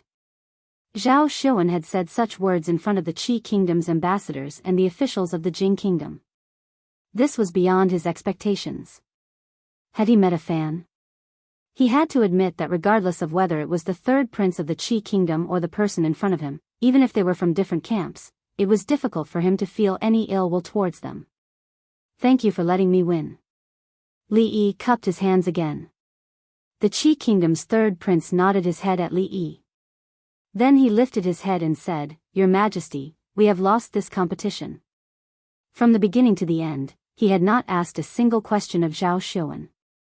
As the Qi kingdom's third prince's words fell, there was an immediate uproar in the court. No one had expected that this competition of poetry would have such an outcome. There was no judgment, no debate. Li Xianzi was direct and efficient. Zhao Xuan had admitted defeat twice and won so easily. At a time when the people of the Jing kingdom were in low spirits, this victory was undoubtedly an uplifting event. The imperial court's reputation had been restored. Not long after, the officials walked out of the main hall. At the same time, news spread from the palace gates. Chapter 469. Li Yi, the Prince of Cheng and County, had always been a special figure in the imperial court. He was highly favored by the emperor. He was skilled in mathematics, Buddhism, and medicine. The divine punishment that he offered caused the Jing kingdom to no longer be weak in terms of military strength. When faced with the powerful Qi kingdom, they also had the ability to fight back. But at the same time, he was the first to beat a prince in the imperial palace in front of all the officials, disregarding the rules of etiquette. All along, the officials in the imperial court had different opinions about him.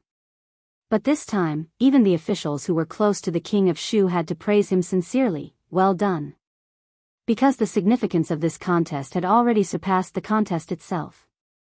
After several defeats, the prestige of the imperial court among the people had dropped significantly.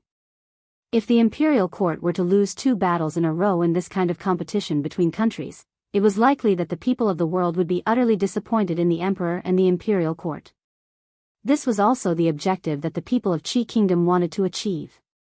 Now, Li Xianzi had slapped away their conspiracy with a resounding slap.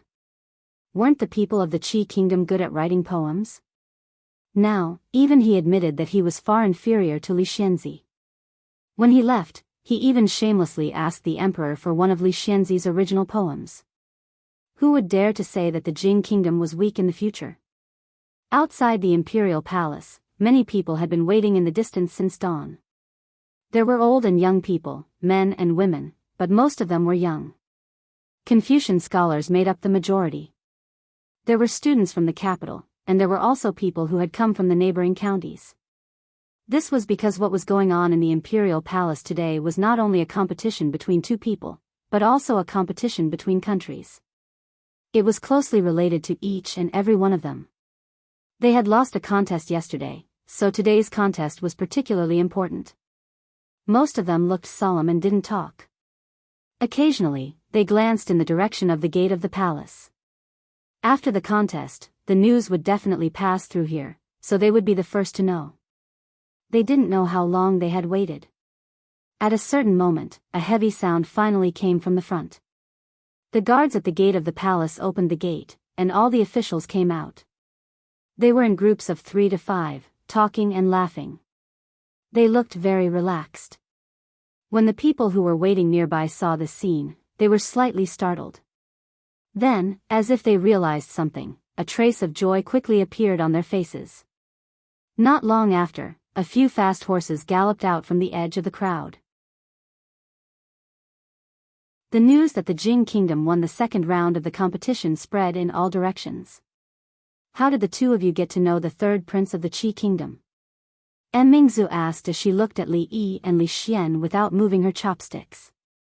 Li Xian was a little depressed and said, "How would we know that the guy we met in the jadeite courtyard was the third prince of the Qi kingdom? I thought he was a nice guy." Princess Shaning took a big bite of rice. She raised her head and a grain of rice stuck to the corner of her mouth. She asked curiously, "What kind of place is Jade Courtyard? Is it fun? Take me with you next time." Prince Jean, Li Han, didn't care about this. It was not easy to get a chance to eat with them. If he didn't seize the time to eat more, he didn't know when he would have the chance to eat again. Li Yi remembered that he had said to Rui that he would go back for dinner in the morning. It seemed that he would have to wait until the afternoon. He put some food in little Yongming's bowl and looked at Emingzu and said, "That's the third prince of the Qi kingdom. Why did he come to the capital?" Emingzu shook her head and said, "Although the third prince of the Qi kingdom is the third prince, he is the most capable one among all the princes of the Qi kingdom. He is deeply trusted by the king of the Qi kingdom and has a high prestige in the hearts of the people of the Qi kingdom. The series of things against the Jing kingdom should be planned by him." Li Yi nodded. The third prince of the Qi kingdom did have his outstanding points. He came to the Jing kingdom with a few people with the envoy group of the Qi kingdom and forced the old emperor and all the officials in the court step by step. It was enough for him to boast for the rest of his life when he went back. Not to mention other things, if Li Han hadn't been lazy and read all the contents of the booklet, the old emperor and the officials would have jumped into the big pit they had dug. Thousands of years later, when middle school textbooks talked about the equal ratio of numbers, this would be an interesting example. The name of the old emperor would definitely be more famous than that of the founding emperor of the Jing kingdom. Of course, the most terrifying thing about the third prince was not this. Obviously, they were enemies, but Li Yi didn't feel much hatred or hostility toward him. Was this the legendary personal charm? If he became the king of the Qi kingdom in the future, the Jing kingdom would be in danger. The king of Shu was an idiot who only knew how to hold parties. He couldn't be compared with that young man at all. If this went on, once the old emperor died, the Jing kingdom would not be far from destruction. "County Magistrate Li, His Majesty wants to see you." The reason why Changde wasn't well liked was because he always appeared at the most inopportune time. Li Yi put down his chopsticks, touched Yongming's head, and said, "I'll go out for a while. I'll be back soon." Then he stood up and walked straight outside. Changde had never seen him so straightforward. He was a little stunned for a moment. "Let's go." "What are you waiting for?" Standing outside the door, Li Yi looked back at Changde and urged him. "County Magistrate Li seems to be in a hurry this time." Changde's voice was always gloomy. "Why do you think His Majesty wants to see me this time?" Li Yi asked curiously. Changde said indifferently, "How can servants like us know His Majesty's thoughts?" A eunuch who didn't know how to figure out His Majesty's thoughts was not a good eunuch. With Changde's intelligence, how did he climb to the position of chief chamberlain? Could it be that he got in through the back door? Could it be that His Majesty is so happy that he wants to reward me with something after winning the competition with the people of the Qi kingdom? I don't want money this time. If I can become a duke, I can consider it. Changde glanced at him and said, "Stop dreaming. Go in." When Li Yi walked into the Hall of Diligent Government, Emperor Jing was not reading the memorials. Instead, he stood in front of a table and looked at something with interest. All right, there is no one else here." Emperor Jing waved his hand and turned to look at Li Yi. He asked, "How did you come up with this poem in such a short time?" Li Yi glanced at the table and found that it was the first palindrome poem that he had just copied. The second one had been taken away by Zhao Xuan in front of the officials. Li Yi thought in his heart that great layperson Su's coffin must be suppressed. He said, "Your Majesty, I don't know why, but when I saw the title, this poem suddenly appeared in my mind." Emperor Jing was stunned for a moment. He shook his head and said, "Forget it. Even Zhao Xuan said so. I think I have underestimated you.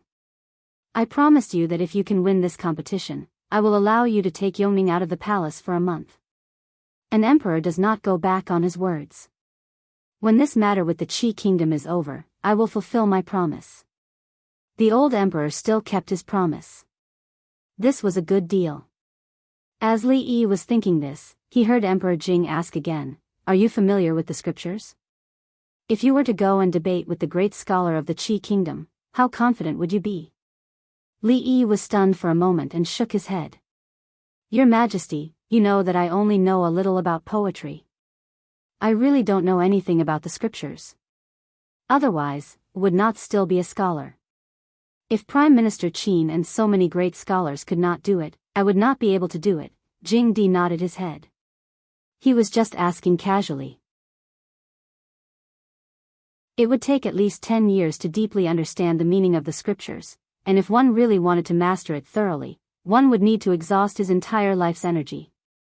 If even the grand scholar of the Hongwen school could not do it, then no one could win. In short, this time, he could not pin his hopes on Li Yi. "You can leave first. I let Yongning out of the palace to treat her illness. I will not use this as a condition. When this matter is over, I will reward you. I will take my leave." Li Yi cupped his hands and turned to walk out of the hall. Emperor Jing looked at his back as he left. A thoughtful expression appeared on his face. He suddenly said, 2 months. Li Yi's footsteps stopped. After a moment, he turned his head and asked doubtfully, "Your Majesty just said, what scriptures?" Chapter 470. The so-called debate of the classics is to use the scriptures as the topic. 2 people ask questions and 1 answers. The questions are all from the Confucian classics, and the person being asked has to explain the meaning within. These classics include but are not limited to the 13 classics. When Prime Minister Qin was young, he was famous in the capital city for his debate of the classics, but he was not as good as the great scholar of the Qi kingdom. If you want to win, not only do you need to memorize the meaning of these classics, you also need to have your own understanding. Really 2 months? Li Yi asked again with some uncertainty. An emperor does not joke. Jing Emperor nodded with a faint smile. Li Yi touched his nose and pretended to be enlightened. "Your Majesty, I suddenly remembered that I seem to know a little about classics. You have to think about it carefully. Those classics are enough to fill half a room. The great scholar of the Qi kingdom has been studying classics all his life. Even the grand scholar of the Hongwen school may not be able to beat him in classics. If you lose, I will not punish you. I will allow you to take Yongning out of the palace. Just pretend that I never said anything." Li Yi secretly despised Jing Emperor. Just now, he said that an emperor does not joke. In the blink of an eye, he wanted to go back on his words. If it were not for his identity, he would have spat at him with contempt. "Rest assured, Your Majesty. It happens that I have some confidence in classics." Li Yi looked at Jing Emperor and said with a smile. Jing Emperor's face finally showed a trace of seriousness. "Are you serious? 2 months? Your Majesty is also serious?" Li Yi said again. Since it was a deal, he had to confirm the chips again and again. Jing Emperor thought for a moment and nodded. "Tomorrow morning, I will send someone to pick you up. If you can win for me again, I will raise your title by 1 level. You will become a county uncle at the age of 20. I am afraid that the capital will be shocked. What do you think? I will go back to prepare." The title of nobility was not important. Even if he were to be promoted 1 rank higher, he would only be a county earl. It was far from being comparable to a duke. Li Yi cupped his fists and prepared to leave. After taking 2 steps, he seemed to have thought of something and turned back. "What other requests do you have?" Jing Di looked at him and asked. "I don't have any request." Li Yi's expression was a little puzzled. He looked at Emperor Jing and asked, "I just want to ask Your Majesty, what are the 13 scriptures? Was I too hasty this time?" Li Yi had been gone for a while. Jing Di rubbed his eyebrows and asked with some doubt. "Your Majesty, can you allow this old servant to say something?" Changda, who was usually silent in front of Emperor Jing, suddenly said. Emperor Jing waved his hand and said, you don't have to be so polite between us. Changde thought for a while and said, Your Majesty, do you think that County Magistrate Li will agree to something that he has no confidence in? Emperor Jing was stunned for a moment. He shook his head and said, From the moment I began to pay attention to him until now, except for the incident where he beat the king of Shu, which surprised me, he has always been calm in doing things. He would not easily take risks if he was not 100% sure. In that case, Your Majesty doesn't have to worry. Changde said with a smile. Jing Di thought for a while and smiled. He nodded and said, I was thinking too much. Let's see what kind of surprise he will give me, the court officials, and the people of my Jing kingdom tomorrow. When they came back from the Hall of Diligent Government, they left a little of every dish for themselves. Li Yi ate and asked Mingzu, How do I get to Hongwen Building? What are you going to Hongwen Building for? Mingzu asked with her eyebrows raised. Hongwen Building was the National Library. Most of the people in the building were old scholars who managed and corrected books. In her opinion, Li Yi did not look like a person who liked to read. Li Yi glanced at her and said, Your Majesty asked me to debate with great scholar tomorrow. I have to go and see what it is. Mingzhu's beautiful eyes widened. Debate? You? What's wrong with me? Li Yi looked at her discontentedly. Don't look down on me. Who says that the older you are, the more powerful you are? This era belongs to the young people. Don't you understand that the later waves of the Yangtze River beat the waves in front? Mingzu asked with furrowed brows, Are you serious? You have already won the poetry contest. There is no point in trying to show off. Do you think you are better than Prime Minister Qin and Grand Scholar Zhou when it comes to the interpretation of the scriptures? Li Yi snorted, You will know how good I am in the future. Mingzu looked at him, a suspicious expression on her face. It was not his style to debate the interpretation of the scriptures with great scholar sect for no reason. She looked at Li Yi and asked, What benefit did my father give you? Li Yi put down his chopsticks and sighed. He looked at her and said earnestly, What benefits can there be? As a citizen of the Jing kingdom, you must always take the rejuvenation of the country as your responsibility. How can you disregard the honor and disgrace of the country? You must be able to stand up for the country at critical moments. Even if you have to sacrifice yourself, you will not hesitate. Did my father agree to promote you to a higher official rank? Mingzu asked again. Not a higher official rank, just a title. The Hongwen Building was the place where the officials of the imperial court retired, so it had always been a leisurely place. Besides a few old scholars, there were only some servants who did the chores here. Once in a while, some young officials who were disliked would be transferred here. Soon after, they would either resign or find a way to be transferred to another place. It was evident how boring it was to work here. The Hongwen Building was not as peaceful as it used to be today. The scholars were baffled as they looked at the young man walking around in the building from a distance. He didn't even read the books but merely touched the bookshelves casually. What's wrong with Li Xianzi? Why did he come to our Hongwen Building? Why is the princess by his side? What is he doing there? The books are all the scriptures. If he is reading the books, why don't I see him reading them? Is it possible that he can memorize all the contents of the books by touching them casually? I'm not sure. It's said that this Li Xianzi suffers from some kind of hysteria. It looks like the rumor is true. We shouldn't provoke him, otherwise, thinking of the miserable fate of the king of Shu, the scholars immediately retreated more than 10 steps. What are you doing? Mingzu, who was standing beside Li Yi, couldn't help but ask, What are you doing? You don't understand. The competition is tomorrow, so I need to familiarize myself with it today. As Li Yi spoke, he picked up another book. At the same time, a book appeared out of thin air on the bookshelf in his mind. Li Yi put down the book and picked up another one. Familiarize, familiarize. Li Mingzhu looked at him and shook her head helplessly. No matter when or where, he always did things out of the blue, and no one could guess what he was thinking. However, looking at his appearance, it seemed that he was already confident of winning the competition tomorrow. Mingzu shook her head and didn't think too much about it. Thinking that he wouldn't finish in a short while, she simply walked out of the hall and waited. The Hongwen building was unusually quiet. Only a few footsteps could be heard from time to time. However, outside the imperial palace, the people in the capital city were already boiling because of a certain piece of news. Li Xianzi had defeated the Qi kingdom in the poetry competition today and won back some ground for the Jing kingdom, which made the people in the capital city heave a sigh of relief.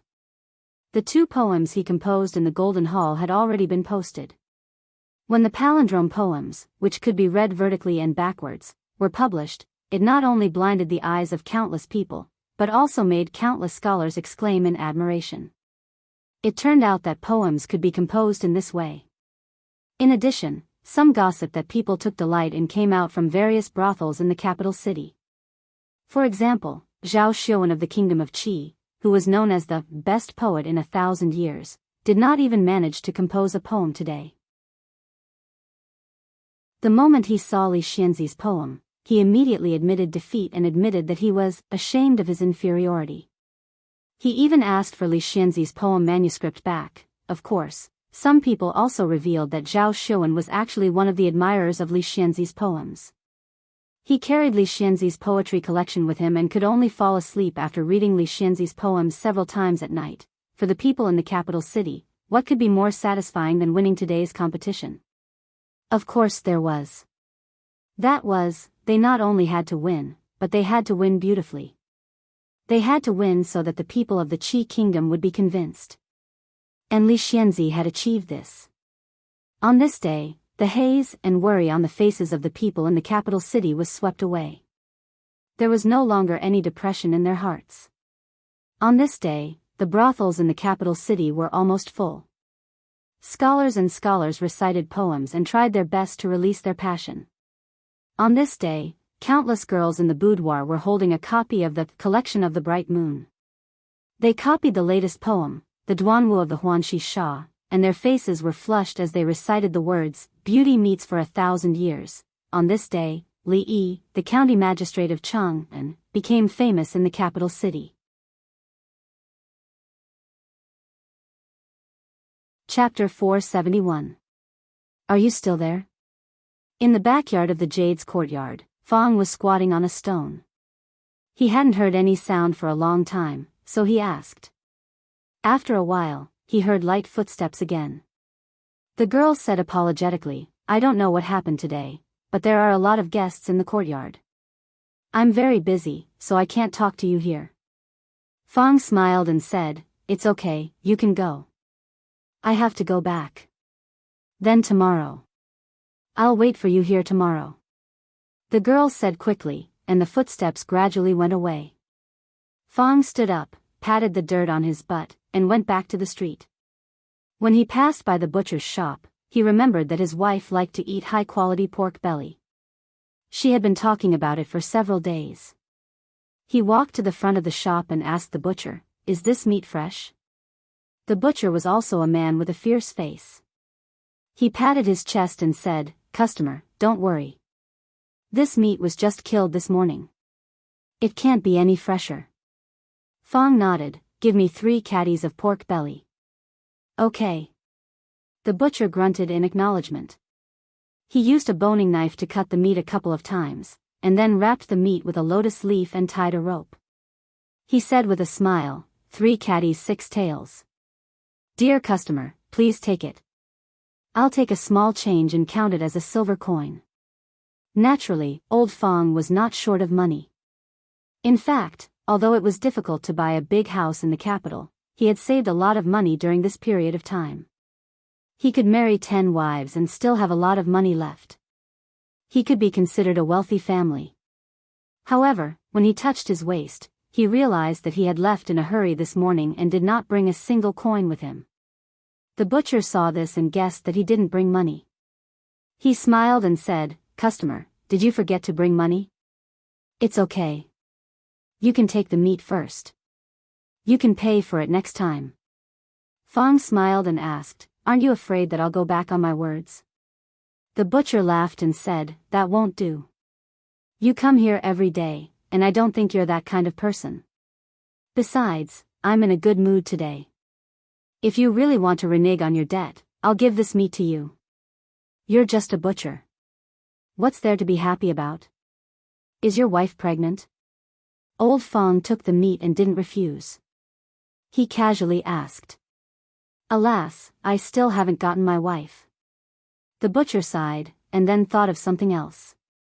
Suddenly, a smile appeared on his face, and he said, but if you want to talk about this happy event, the whole capital is talking about it, and you don't even know about it. I'll have to tell you about it. Moreover, the people of the Qi Kingdom are extremely arrogant. They've been looking for trouble everywhere in the capital city. This time, they've even gone so far as to cause a ruckus in the imperial court. A moment later, Fong was shocked. Isn't Li Xianzi referring to my son-in-law? In the morning, I saw my son-in-law go to the imperial palace, but I didn't expect him to do such a big thing. Even the butcher on the street knows about my son-in-law's deeds. After taking the meat and leaving, Fong didn't go home directly. There was a brothel nearby, and he planned to borrow some money from an acquaintance to pay for the meat.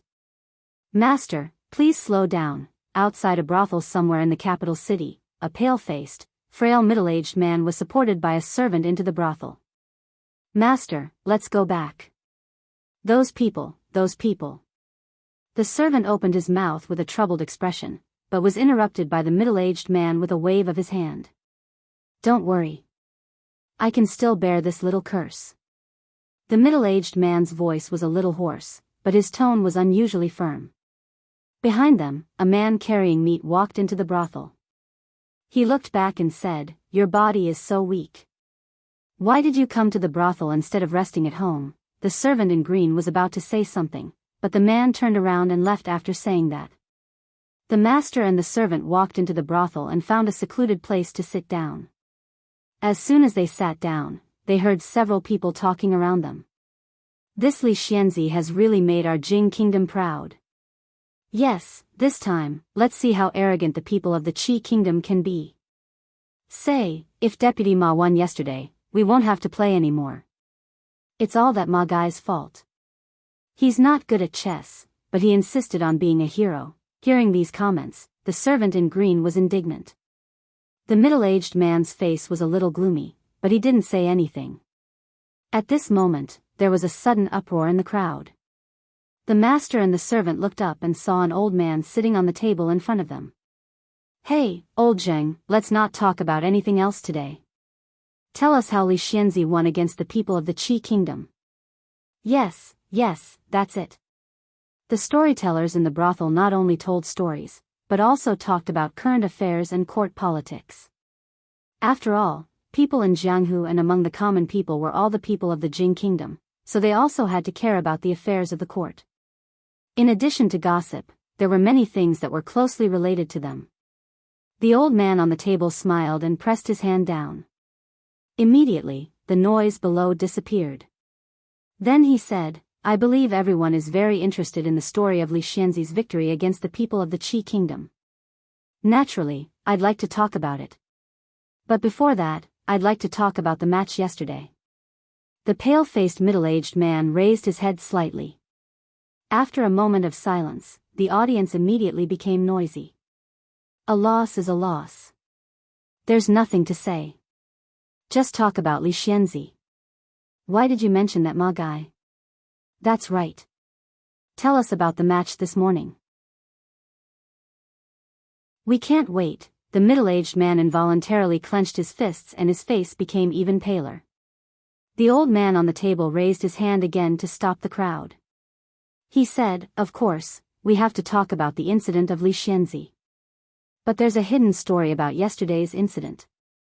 Lord Ma was wronged for no reason and was reviled by the people of the capital city. I won't be happy if I don't talk about it. Hearing this, the servant in green was stunned. The middle-aged man suddenly raised his head and looked at the old man on the table. Hidden story? Hearing this, the crowd was also surprised. Obviously, it was the first time they had heard of it. What hidden story? Did the people of the Qi kingdom play tricks in yesterday's match? Tell us, amidst the urging of the crowd. The old man slowly said, Everyone thinks that Deputy Ma lost to the nameless old man of the Qi kingdom, but they don't know that the nameless old man is known as the chess soul. He's the true #1 chess player of the Qi kingdom. This time, he hid his name to deal a heavy blow to the morale of the Jing kingdom. Even the chess saint, Bai Yu, was defeated by him. Who else could win? But since the people of the Qi kingdom have issued a challenge, if no one steps forward, doesn't it mean that the Jing kingdom has no one capable? Deputy Ma knew that he might not be able to win, but he still stepped forward at this time. Doesn't he know what kind of infamy he'll have to bear if he loses? But he still stepped forward. Because if even he cowers at the back, there's really no hope of winning this match. It's not terrible to lose. We'll win it back eventually. But if no one in the entire capital city takes up the challenge, how will the people of the Qi kingdom mock our Jing kingdom? The old man spoke with fervor and assurance. The brothel was extremely quiet. The green-clothed servant's face was filled with joy. The middle-aged man's face was abnormally rosy, and his hands were trembling slightly. Everyone's expressions changed from doubt to astonishment, and then to anger. Many of them even had expressions of deep shame on their faces. What? Is that true? That old man is actually so powerful? Pfft, I thought he was just an ordinary old man. Yeah, if no one steps forward, I'm afraid we'll be even more ridiculed. We've wronged Deputy Ma. Damn it, the people of the Qi kingdom are so shameless. If that's the case, Deputy Ma. Sigh, I shouldn't have scolded him. No one doubted the authenticity of the old man's words. After all, although the brothel had opened not long ago, not only did it have exciting stories and plays, it had never made a big fuss about important matters. It was unlike other brothels that relied on making money by flaunting all kinds of untrue information. It could be considered a brothel with a conscience. After that, thinking about how they had scolded Deputy Ma for the past 2 days, the crowd naturally felt apologetic towards him. When this matter began to spread throughout the capital city, the crowd also learned of the truth of this matter through countless channels. The people of the capital city gathered in groups in front of the Ma mansion to apologize. The winds in the streets changed abruptly. Within a day, Deputy Ma turned from a national sinner to a national hero. The legendary story of Deputy Ma's fearless attitude towards power and admonishing the people to death was also widely spread in various brothels. Countless young imperial censors began to view Deputy Ma as their life idol. Of course, this was all a story for another time. At this moment, on a spacious street somewhere in the capital city, a middle-aged man's face was flushed with excitement. He rejected the servant's support and listened to the idle chatter of a few people on the street. The smile on his face grew wider. Justice is in the hearts of the people. What a good justice is in the hearts of the people. Recalling the words of the old man in the brothel, the middle-aged man stroked his chest and laughed heartily. Even the lowly actors are worried about the suffering of the country. The imperial censors in the court should often come to these places. This way, they can absorb the public's opinion. As the imperial censor muttered these things in a low voice, in a brothel, a few storytellers sat on 2 sides of a long table. At the head of the table, Old Sun slowly said, "Storytelling is not only about telling stories. We need to live up to our conscience. We can't follow the crowd and be influenced by rumors. The more it is at this time, the more we need to spread the truth. This way, we can gain the trust of the customers. Your Highness, I don't know why, but within half a day, the winds in the marketplace have suddenly changed. I'm afraid our plan will have to be put on hold." In a luxurious courtyard in the capital city, a middle-aged man in a blue robe spoke respectfully to a young man standing in a pavilion with his hands behind his back. "It's fine. That matter was just a chess piece I made in my spare time. I don't know when it will be used. If it fails, then it fails. It doesn't matter." The handsome young man turned his head and sighed. "However, I have to admit that they have greatly exceeded I's expectations. This is indeed the capital city of the Jing kingdom. The wisdom of its people is far beyond that of other places." A look of regret appeared on the middle-aged man's face. At this moment, the young man spoke again. "How is the investigation on that matter going?" The middle-aged man's face turned solemn. Your Highness, everything has been investigated. That Chang and County Magistrate, Li Yi, is the one who created Tianfa. He is also the person that the young prince of the Jing kingdom mentioned. First, Tianfa caught us off guard and caused us to lose 2 cities. The general who supports the state almost died in front of His Majesty as an apology. Today, he defeated Zhao Xiuan, causing our plan to be put on hold. This Li Yi is the bane of the Qi kingdom. It was undoubtedly difficult for the people of Qi to obtain information in the capital city of the Jing kingdom. However, seeing that the third prince valued that person, the middle-aged man even used a spy that had not been used in the capital city of the Jing kingdom for many years. At this moment, he revealed everything he knew. The young man nodded and said, I originally thought that he had only created Tianfa. I didn't expect that this Li Yi would be so talented. No wonder Emperor Jing values him so much. A cold light flashed across the middle-aged man's face. In a low voice, he said, Your Highness, with this person around, he will always be a great threat to us. Should we? The third prince of the Qi kingdom waved his hand and said, Don't always think of solving problems in this way.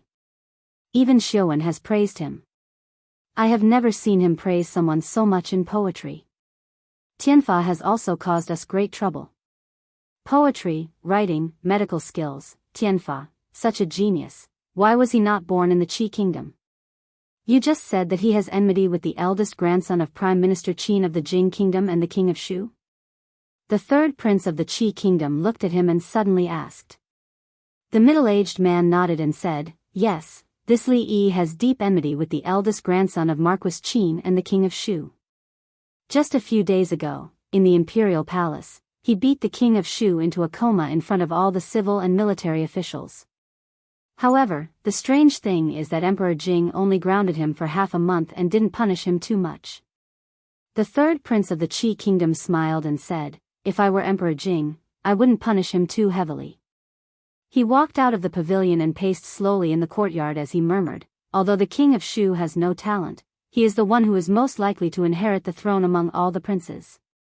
Obviously, he can't let go of this enmity easily.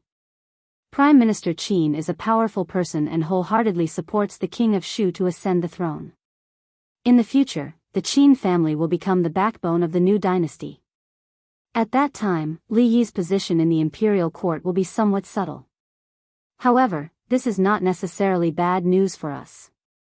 As soon as the young man finished speaking, his face suddenly changed slightly. With a shake of his body, he immediately moved a few feet to the side. Whoosh! Whoosh! Whoosh! At the place where he had been standing, 3 arrows were deeply inserted into the soil. The middle-aged man's face changed greatly. He immediately stood in front of the young man and shouted, Protect the third prince. Several figures suddenly appeared in the courtyard and surrounded the young man. Then, several people separated and climbed up to the roof with a few leaps. In an instant, they disappeared before their eyes. Not long after, the people who had left jumped over the wall of the courtyard and threw a corpse on the ground. One of them said, Your Highness, when we rushed over, the man had already committed suicide by taking poison. The middle-aged man said angrily, Damn the Jing kingdom. How could they do such a despicable thing? Your Highness, I will write a letter to His Majesty now. The young man waved his hand and squatted down. He pulled off the mask of the man in black. After looking at him for a moment, he took out an arrow from the quiver on his back. Seeing the blue light on the tip of the arrow, the middle-aged man's face changed greatly and cold sweat instantly soaked his back. The young man threw the arrow on the ground and clapped his hands. He looked into the distance and murmured, Brother, are you so afraid of me?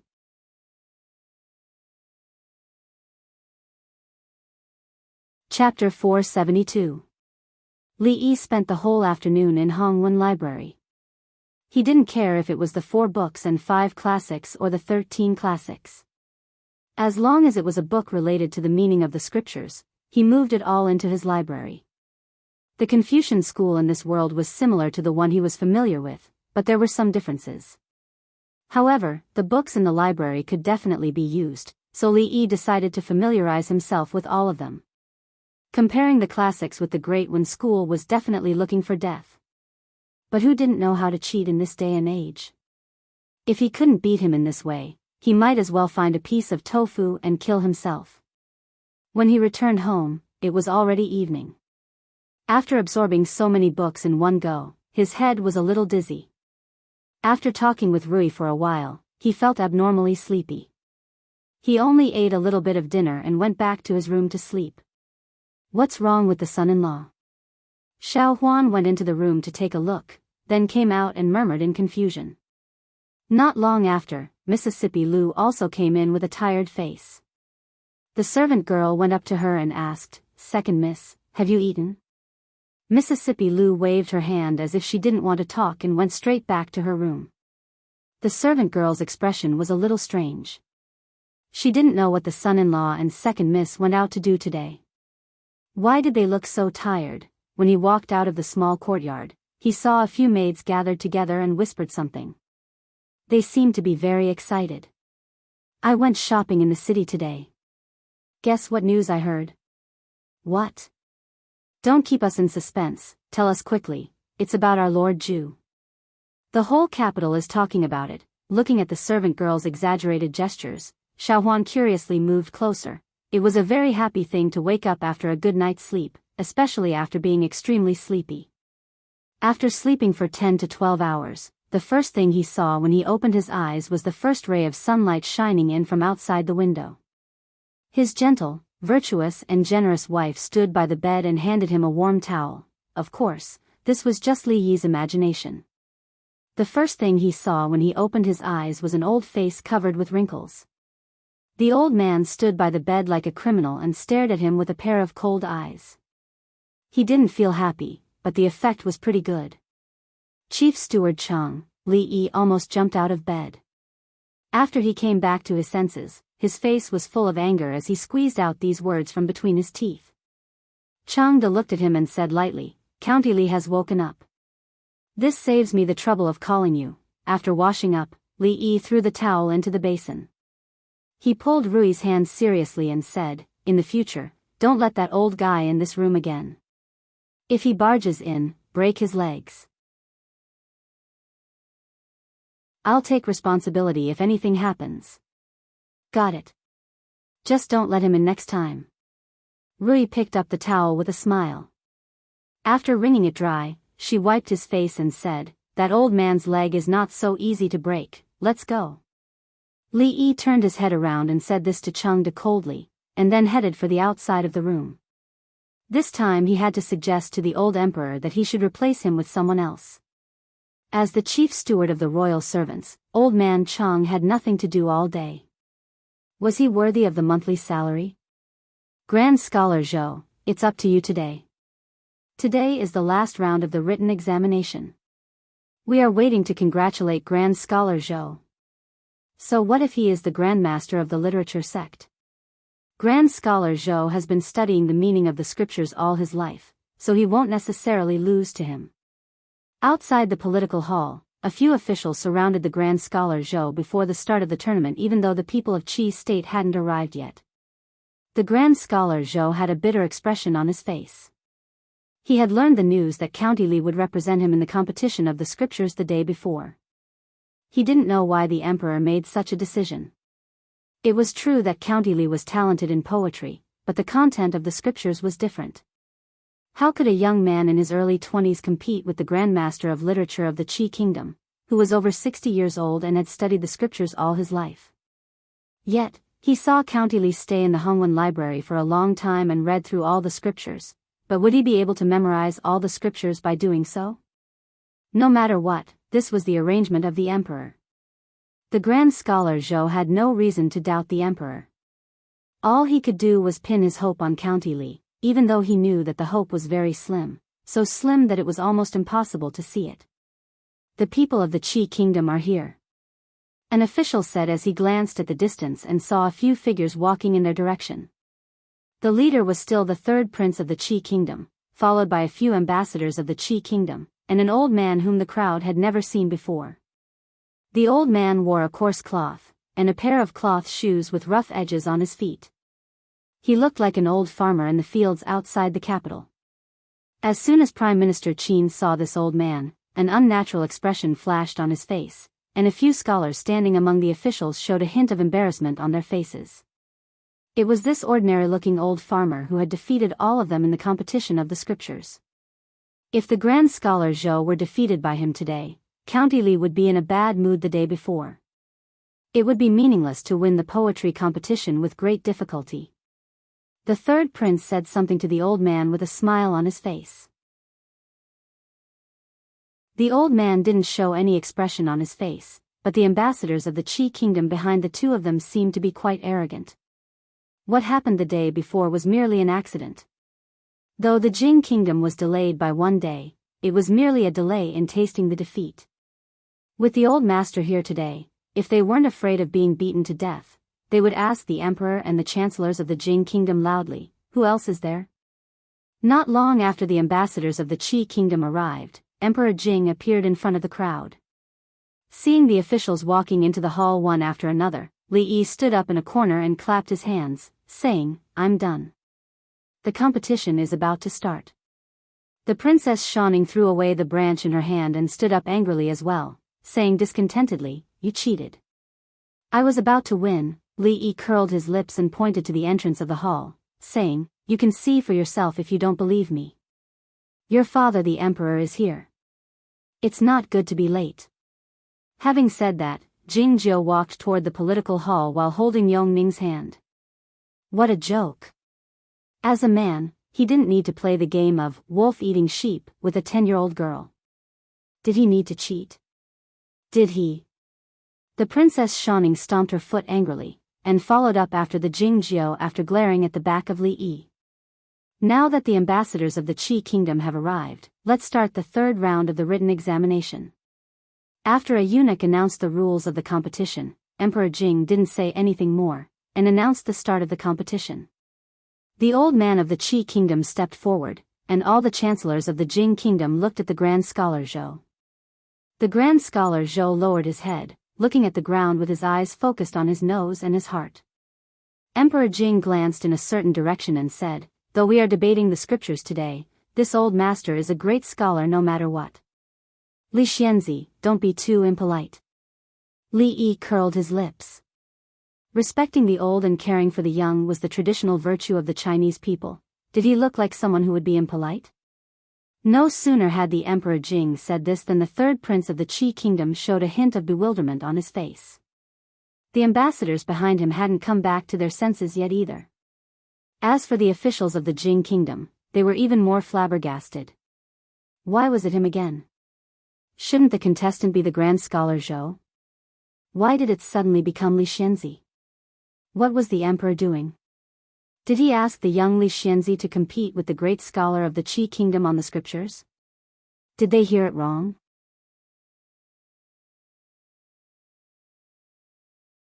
Chapter 473. Seeing the young man walking out from the crowd, the old man of the Qi kingdom finally showed a hint of emotion on his calm face. With furrowed brows, he lifted his head to look at Jing Emperor and asked, "Your Majesty, are you sure that you want this person to represent the Jing kingdom and debate the scriptures with me?" The ambassadors of the Qi kingdom also showed dissatisfaction on their faces. Old Master Meng had an honorable status. In the Qi kingdom, even the emperor had to treat him with great respect. In their eyes, even the great scholars of the Jing kingdom were far inferior to old Master Meng. The Jing kingdom had sent out such a young man for such an important contest. Wasn't this a disgrace to old Master Meng's status? An emperor never goes back on his words. Since I have said that I will let Li Xianzi fight, I won't go back on my word. Jing Emperor waved his hand and said, "Don't worry, old master. Our Jing kingdom will accept the outcome of this contest." Upon hearing this, the ambassador of the Qi kingdom spat in his mind, "Win or lose? Do you have any chance of winning? Your Majesty, please think twice." "Yes, Your Majesty, you can't do this. Li Xianzi is still too young. Let Grand Scholar Zhou fight." The officials all tried to dissuade Jing Emperor, ignoring the fact that the ambassador of the Qi kingdom was still present. Even though Li Xianzi had defeated the genius of the Qi kingdom in poetry the day before, the contest today was about the scriptures. It was a contest of real talent and knowledge, so they couldn't play any tricks. Don't say anything more, my officials. I have made up my mind. Jing Emperor broke all the officials' illusions. Leaning against the pillars lazily, the old generals couldn't help but twitch their lips when they saw the anxious officials. His Majesty had never disappointed the officials. Since he thought Li Xianzi could win, why couldn't he win? Li Mingzi, the assistant minister of the Ministry of Personnel, didn't show any expression on his face.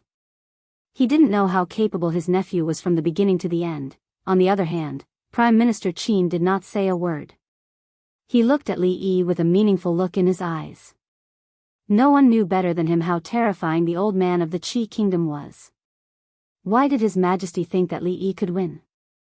The envoy of the Qi kingdom was still in the hall.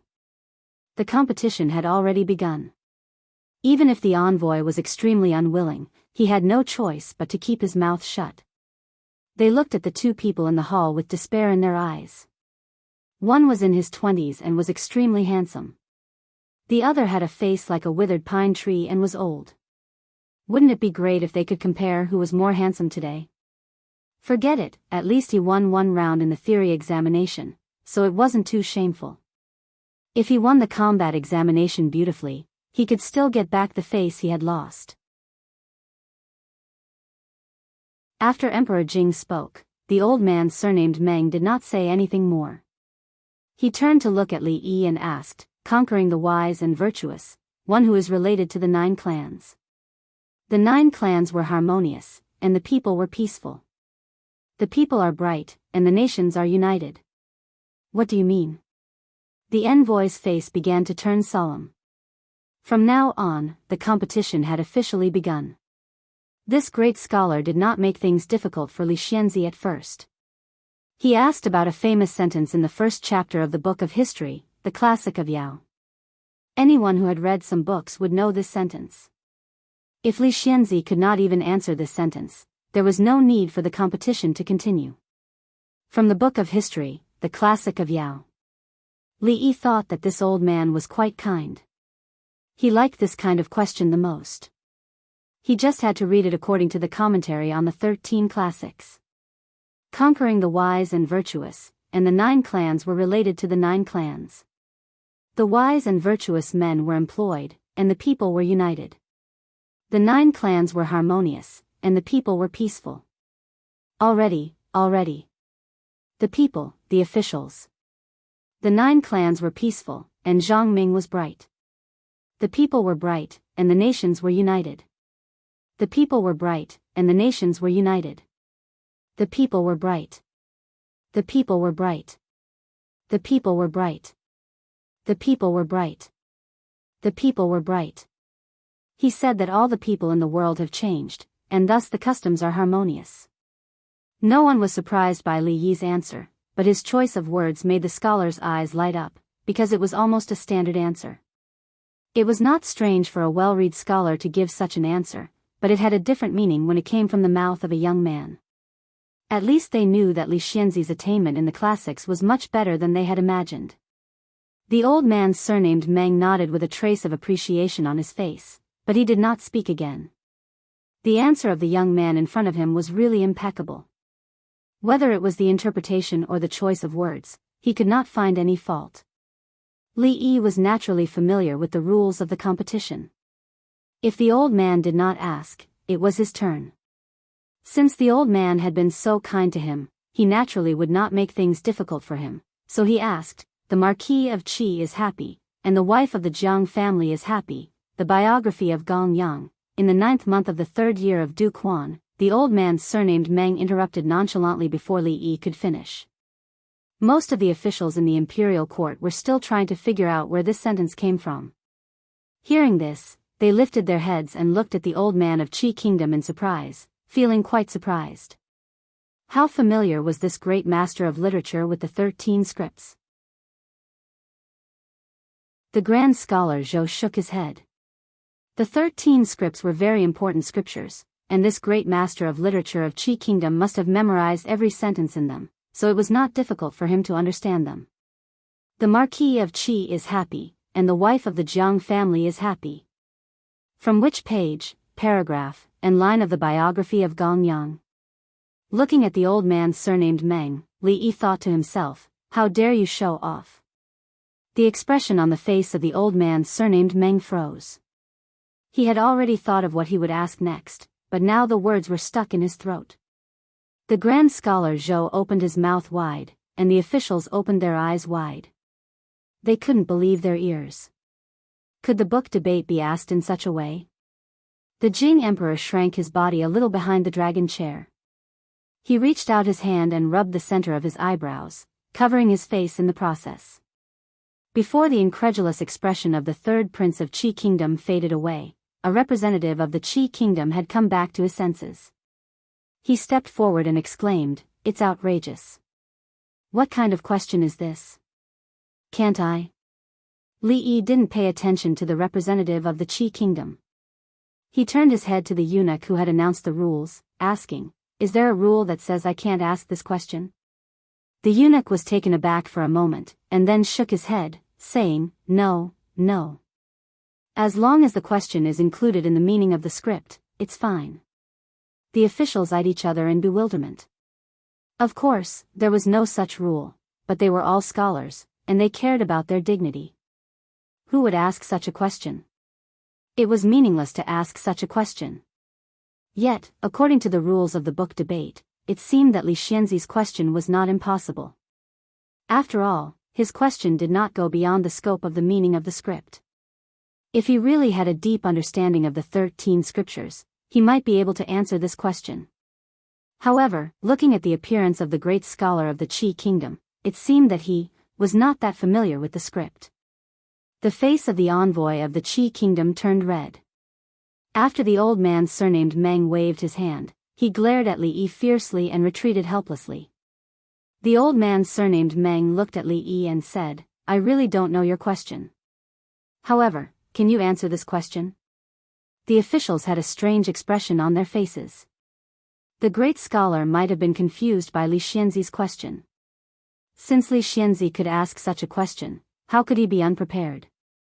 It seemed that His Majesty had sent Li Xianzi up this time because he had expected such a scene. It was difficult to win directly, so he resorted to a strange tactic. His Majesty was indeed His Majesty. "Old sir, is this the second question?" Li Yi looked at the old man surnamed Meng and asked. The old man said nonchalantly, "If you can't even answer your question, then according to the rules, I won't lose." Li Yi nodded and said, "The Marquis of Qi is in Huan, and the wife of Jiang is in Qi." From the 8th page, the 6th paragraph, the 3rd line of the biography of Gong Yangzhuan. In the era of printing, it was undoubtedly extremely difficult to write a biography. Some great Confucian scholars couldn't even write a book in their lifetime. Although these Confucian classics had been passed down for hundreds or thousands of years, they didn't have dozens or hundreds of editions like the later generations. The people of the Jing Kingdom and the Qi Kingdom actually read the same biography of Gong Yangzhuan. Therefore, there was only one answer to Li Yi's question. A eunuch had already brought the biography of Gong Yangzhuan, and the grand scholar Zhou confirmed that Li Xianzi's answer was correct. The old man had thought that since Li Yi could ask such a question, he would be able to answer it as well. He felt a bit angry that a great scholar was humiliated by a junior. He asked Li Yi, "In that case, tell this old man, the relationship between father and son on the inside, and the relationship between the king and his subject on the outside, it's the most important thing for human beings. The kindness of father and son, the respect of the king and his subject." Which book, which page, and which line? The officials sighed in their minds. Though Li Xianzi's tactic was ingenious, he could only use it once. If his opponent asked the same question, he wouldn't be able to answer it. The envoy of the Qi Kingdom showed a contented expression. So what if Li Xianzi resorted to a strange tactic? It was no different than shooting himself in the foot. After some thought, Li Yi said with a smile, "The biography of Gong Sun Chou, page 12, paragraph 5, line 13. The old man surnamed Meng was expressionless, but the officials sighed in their minds. Even if Li Xianzi could come up with a random answer, he would be denied later, and it would be of no use. Fortunately, the Hongwen house was not far from the political hall. Soon, a eunuch brought the Book of Meng and handed it to the Grand Scholar Zhou. Shaking his head, the Grand Scholar Zhou said after turning a few pages, "The biography of Gong Sun Chou, page 12, paragraph 5, line 13, line 12, line 5, line 13, is the relationship between father and son, the king and his subject on the outside. It's the most important thing for human beings. The kindness of father and son, the king and his subject, the king and his subject."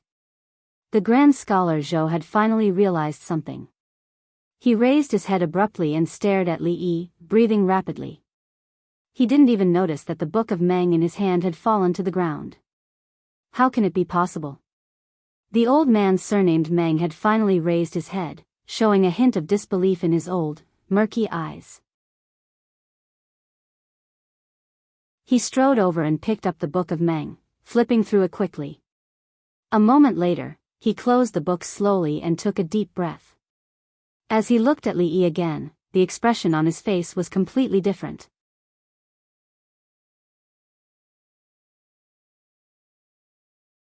Chapter 474. It suddenly became quiet in the imperial court, so quiet that one could hear a pin drop. Li Xianzi was able to tell the exact position of the sentence in the legend of Guoyang the first time because he had prepared for it. But how could he tell the problem of this scholar of Qi Kingdom accurately the second time? The officials didn't think that Li Xianzi had memorized all the scriptures by heart, so much so that he could recite from which page and from which line. Nobody could do this, not even the Grand Scholar Zhou, and not even the Grand Master of Literature of Qi State. The officials glanced at the old man surnamed Meng, wondering if Li Xianzi had colluded with this old man. If so, it would explain why the emperor suddenly replaced Grand Scholar Zhou with Li Xianzi. Yet, was it so easy to bribe this old man? While the officials were feeling doubtful, the Emperor Jing was not calm either. The reason he chose Li Yi was because he trusted Li Yi. In fact, he didn't believe that Li Yi could compete with the scholar of Qi Kingdom in the scriptures. Only Li Xian was leaning against a pillar next to the old general, idly counting the number of birds that flew across the sky in front of the palace. No matter who it was, to compete with Li Yi would be foolish if they weren't. The moment he agreed to compete with the scholar of Qi Kingdom, his opponent had already lost. "You have indeed surprised this old man." The old man surnamed Meng had finally gotten serious when he looked at Li Yi. Li Yi, on the other hand, was wondering when the competition would end. There was no point in asking about it. Did it have to end only when one side admitted defeat? If this old man was shameless, he wouldn't be able to go home for breakfast in the morning. "Is it my turn to ask?" Li Yi asked the old man. The old man surnamed Meng narrowed his eyes and nodded.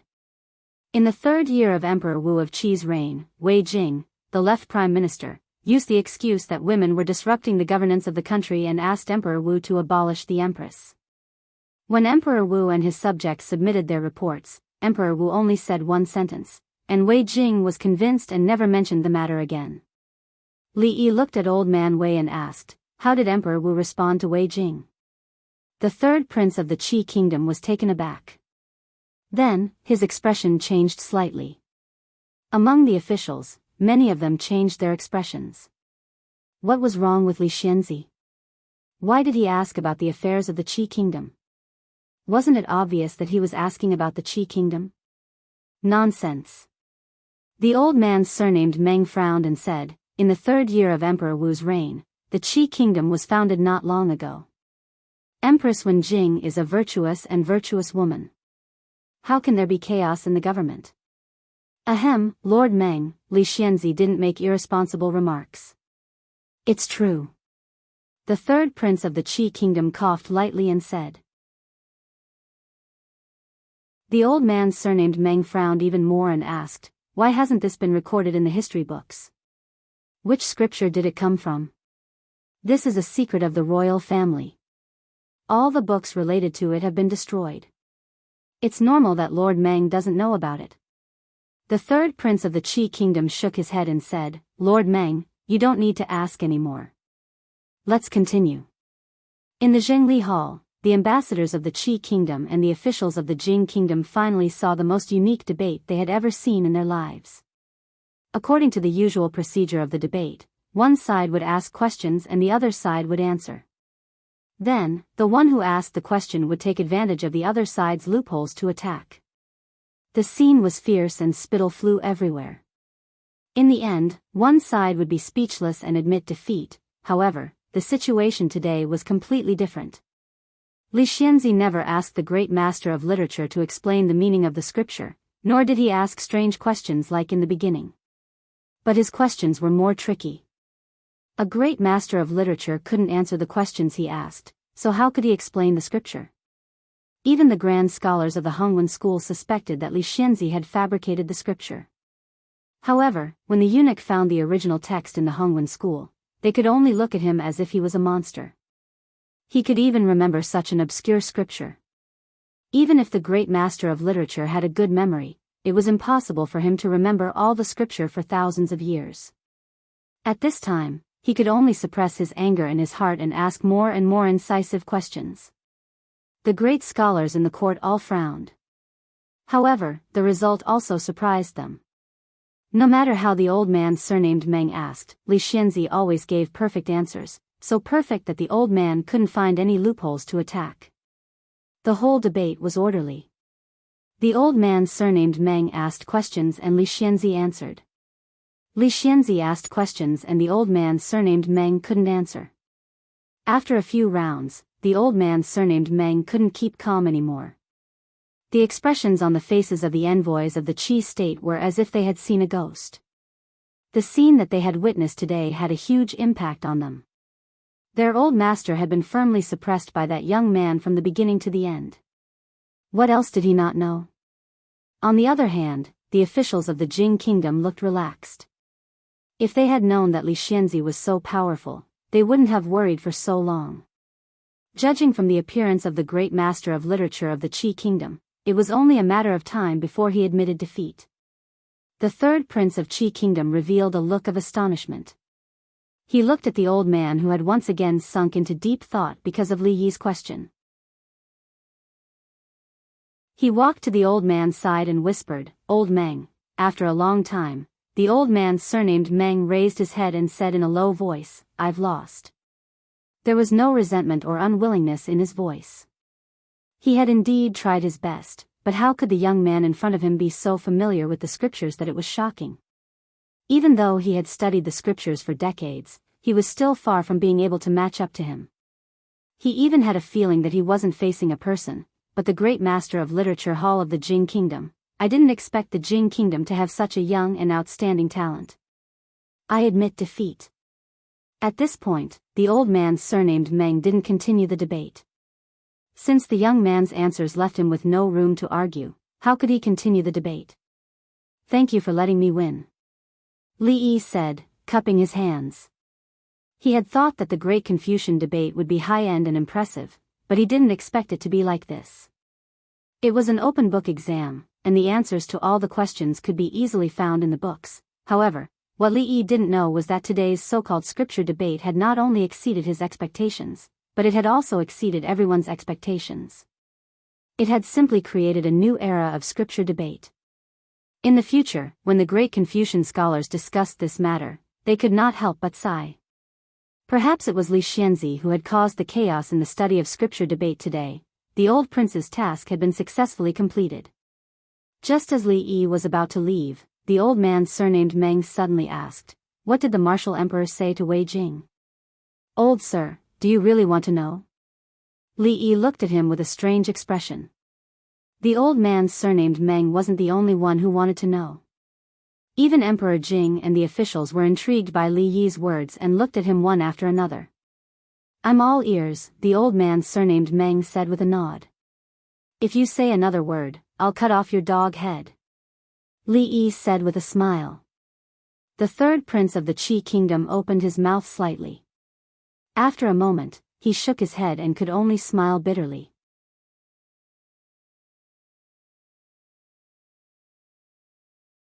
Chapter 475. When the officials walked out of the political palace one after another, they were all smiling and looking very relaxed. The third round of the Confucian Classics competition ended perfectly with Li Xianzi's victory. So far, the Jing kingdom had won 2 of the 3 rounds and won the final victory of the written test. The faces of the emperor and his ministers were saved, and the gloominess of the past was swept away in the imperial palace. Although the wushu test would be held in a few days, there was no suspense at all. The generals should be worried about a kung fu competition and a military formation deduction. According to the tempers of those generals, it would be fine if the people of the Qi kingdom lost, but if they won, there was no need to go back. Li Yi, the son of Chang and County who had won 2 crucial victories for the Jing kingdom, broke into the sight of the courtiers again and again with a domineering attitude. Needless to say, in the last 2 rounds, even in the first round, if not for Prince Jin's reminder, the imperial court would have lost all its face. If they thought about it carefully, it was also because of Li Xianzi. The officials no longer doubted why His Majesty favored County Magistrate Li when there were so many talented men in the Jing state. Even when he beat up the prince, it was only a punishment that was loud and small. In the situation where the situation was obviously deteriorating, he single-handedly turned the tide. Who else in the Jing state could do this? His Majesty's ability to judge people was still beyond their reach. If not for the incident with the King of Shu, Li Xianzi's future would be bright, but unfortunately, the officials of the King of Shu no longer simply hated Li Xianzi. It was a blessing for the Jing kingdom to have such a young talent. They could no longer judge him according to their personal likes and dislikes. Prime Minister Qin, although the King of Shu and Li Xianzi have always been at odds, those who achieve great things don't care about trifles. We can't lose sight of the big picture because of a small thing. Several officials surrounded Prime Minister Qin and said hesitantly, "I will inform the King of Shu about this," Prime Minister Qin said with a nod after thinking for a while. After the officials left, a trace of worry appeared on Qin Xiang's face.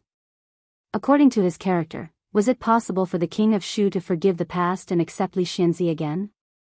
If Li Xianzi had such a thought, he would not have done such a thing in the imperial palace that day.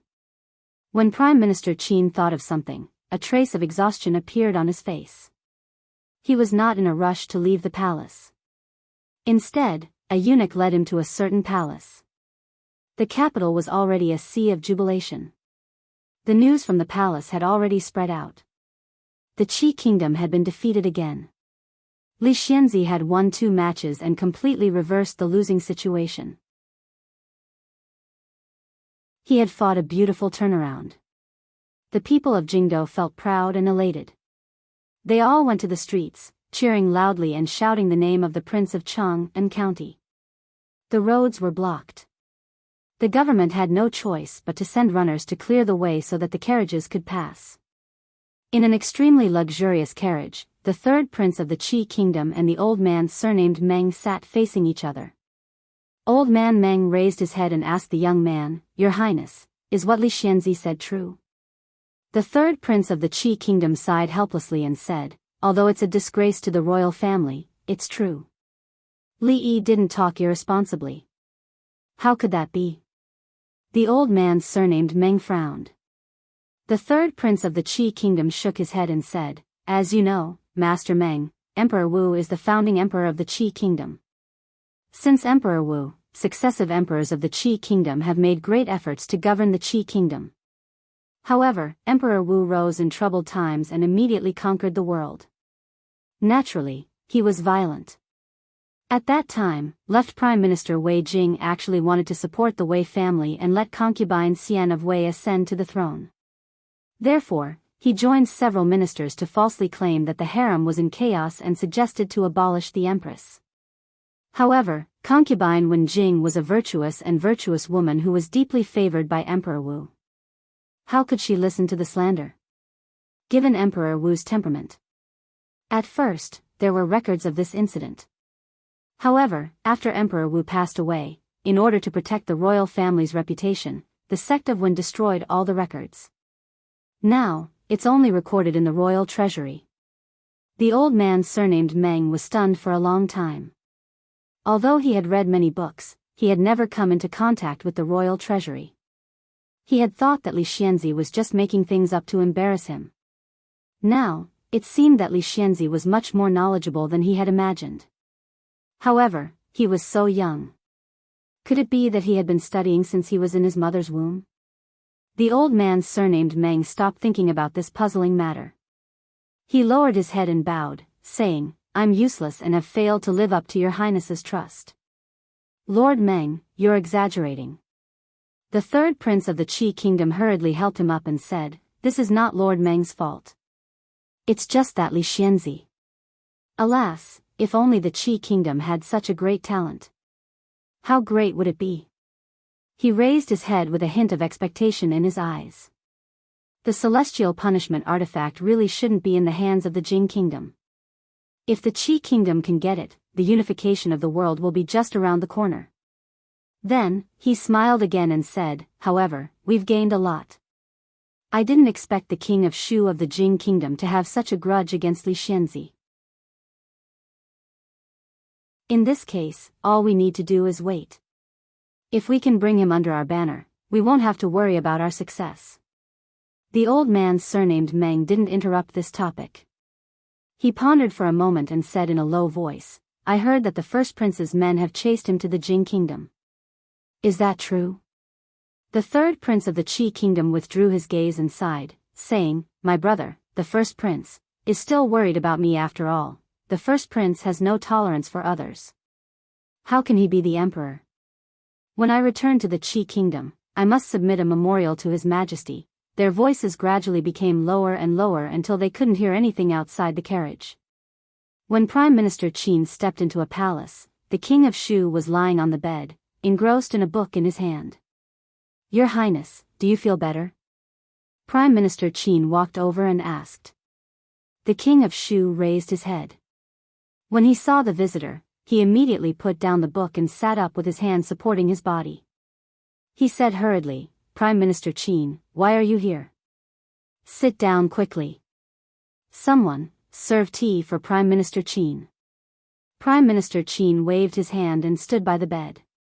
He looked at the king of Shu and said, "Your Highness, you should know what happened in the palace in recent days, right?" "How could I not know?" The king of Shu smiled and said, "If it weren't for my illness, would also like to see the expressions of the Qi kingdom after they lost. I can't help but feel happy when I think of what they did in the capital city and what happened today."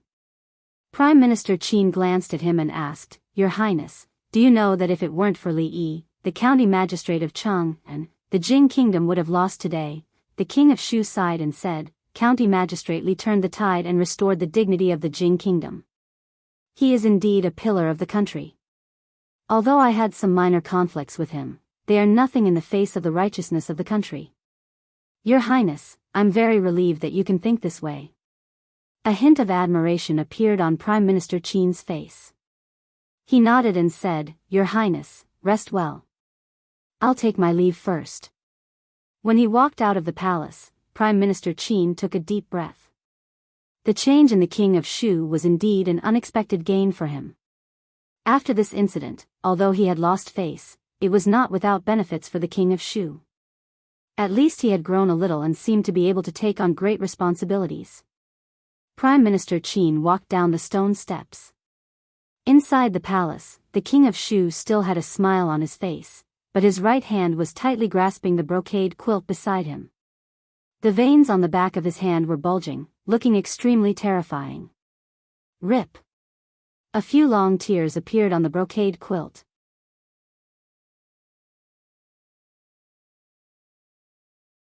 Chapter 476.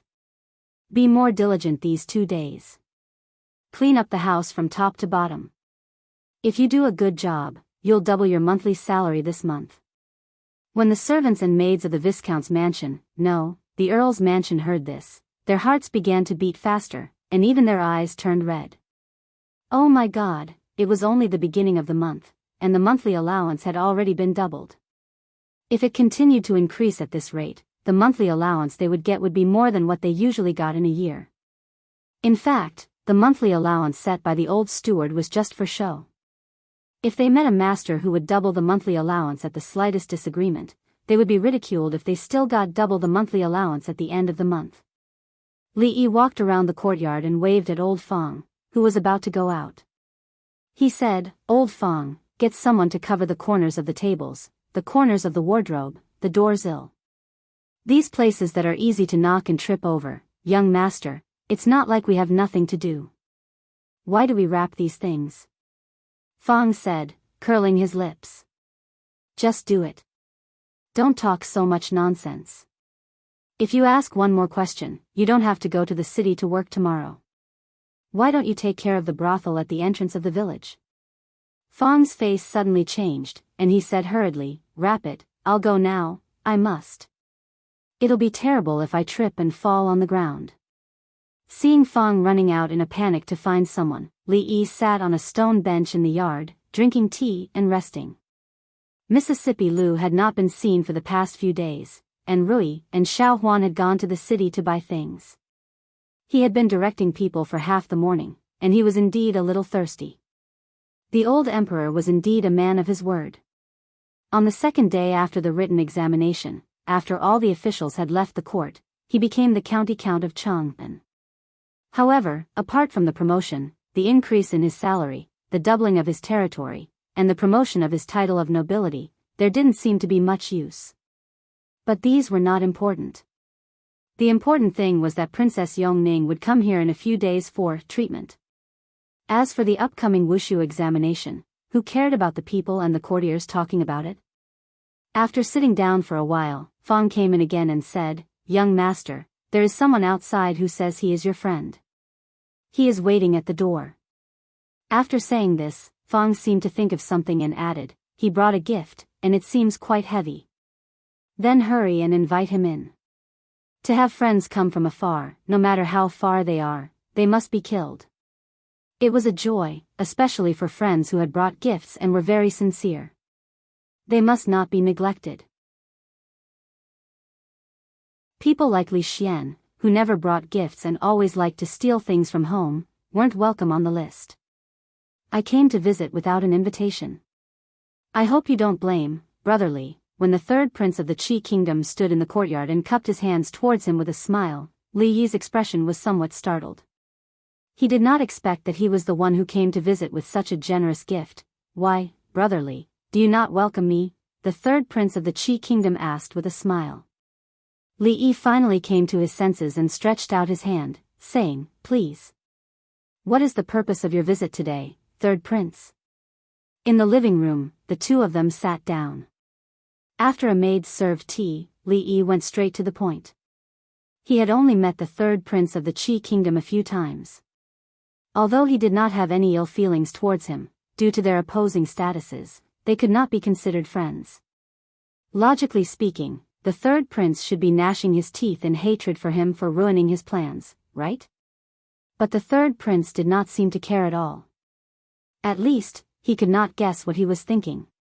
The third prince of the Qi kingdom waved his hand and said, "Brotherly, there is no need to be so formal. There is no third prince here. There is only Zhao Yi." Li Yi only knew that Zhao was the surname of the Qi kingdom. This was the first time he heard the name of the third prince. He was even more puzzled. This third prince acted like he was very familiar with him. But he did not seem to know him that well.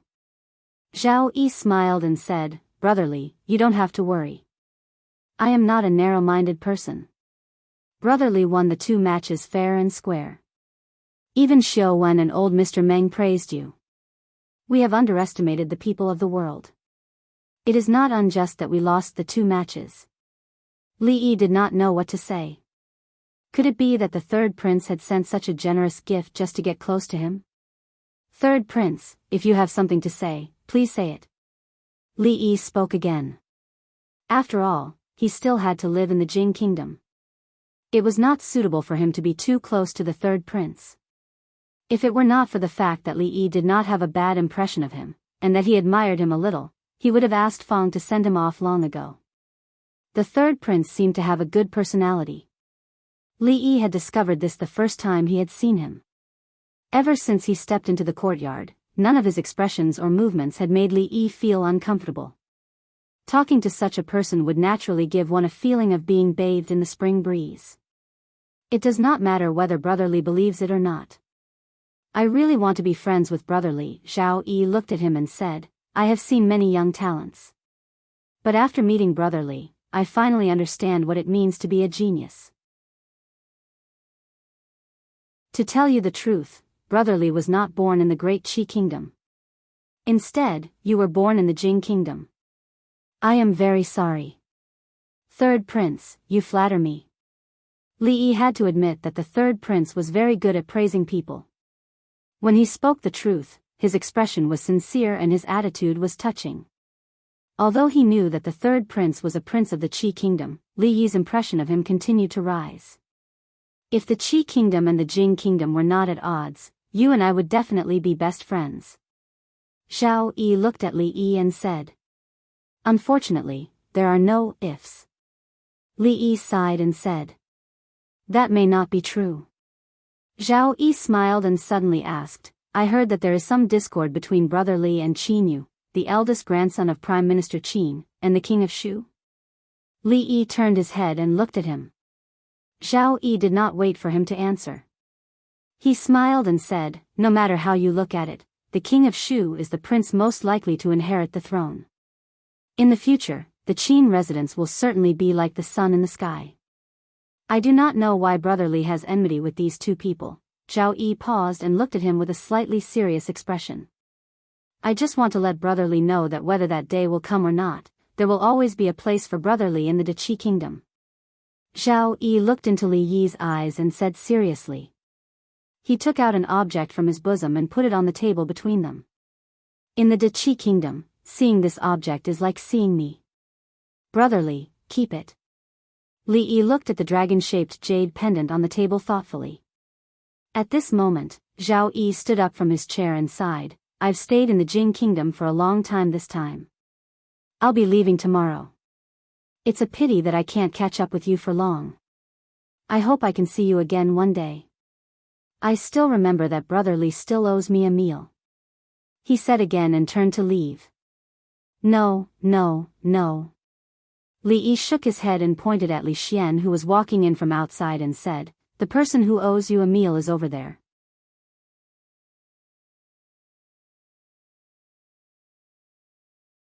Chapter 477. Imperial Uncle actually agreed to let Yongning leave the palace. How did you do it? Li Xian strode in from outside, followed by a guard carrying 2 food boxes in his hands. He had just finished speaking when he saw the young man standing opposite him. He was stunned and blurted out, Why are you here? The third prince of the Qi kingdom, Zhao Yi, was also stunned, but then he cupped his hands and said with a smile, Crown Prince Li Xian, what a coincidence.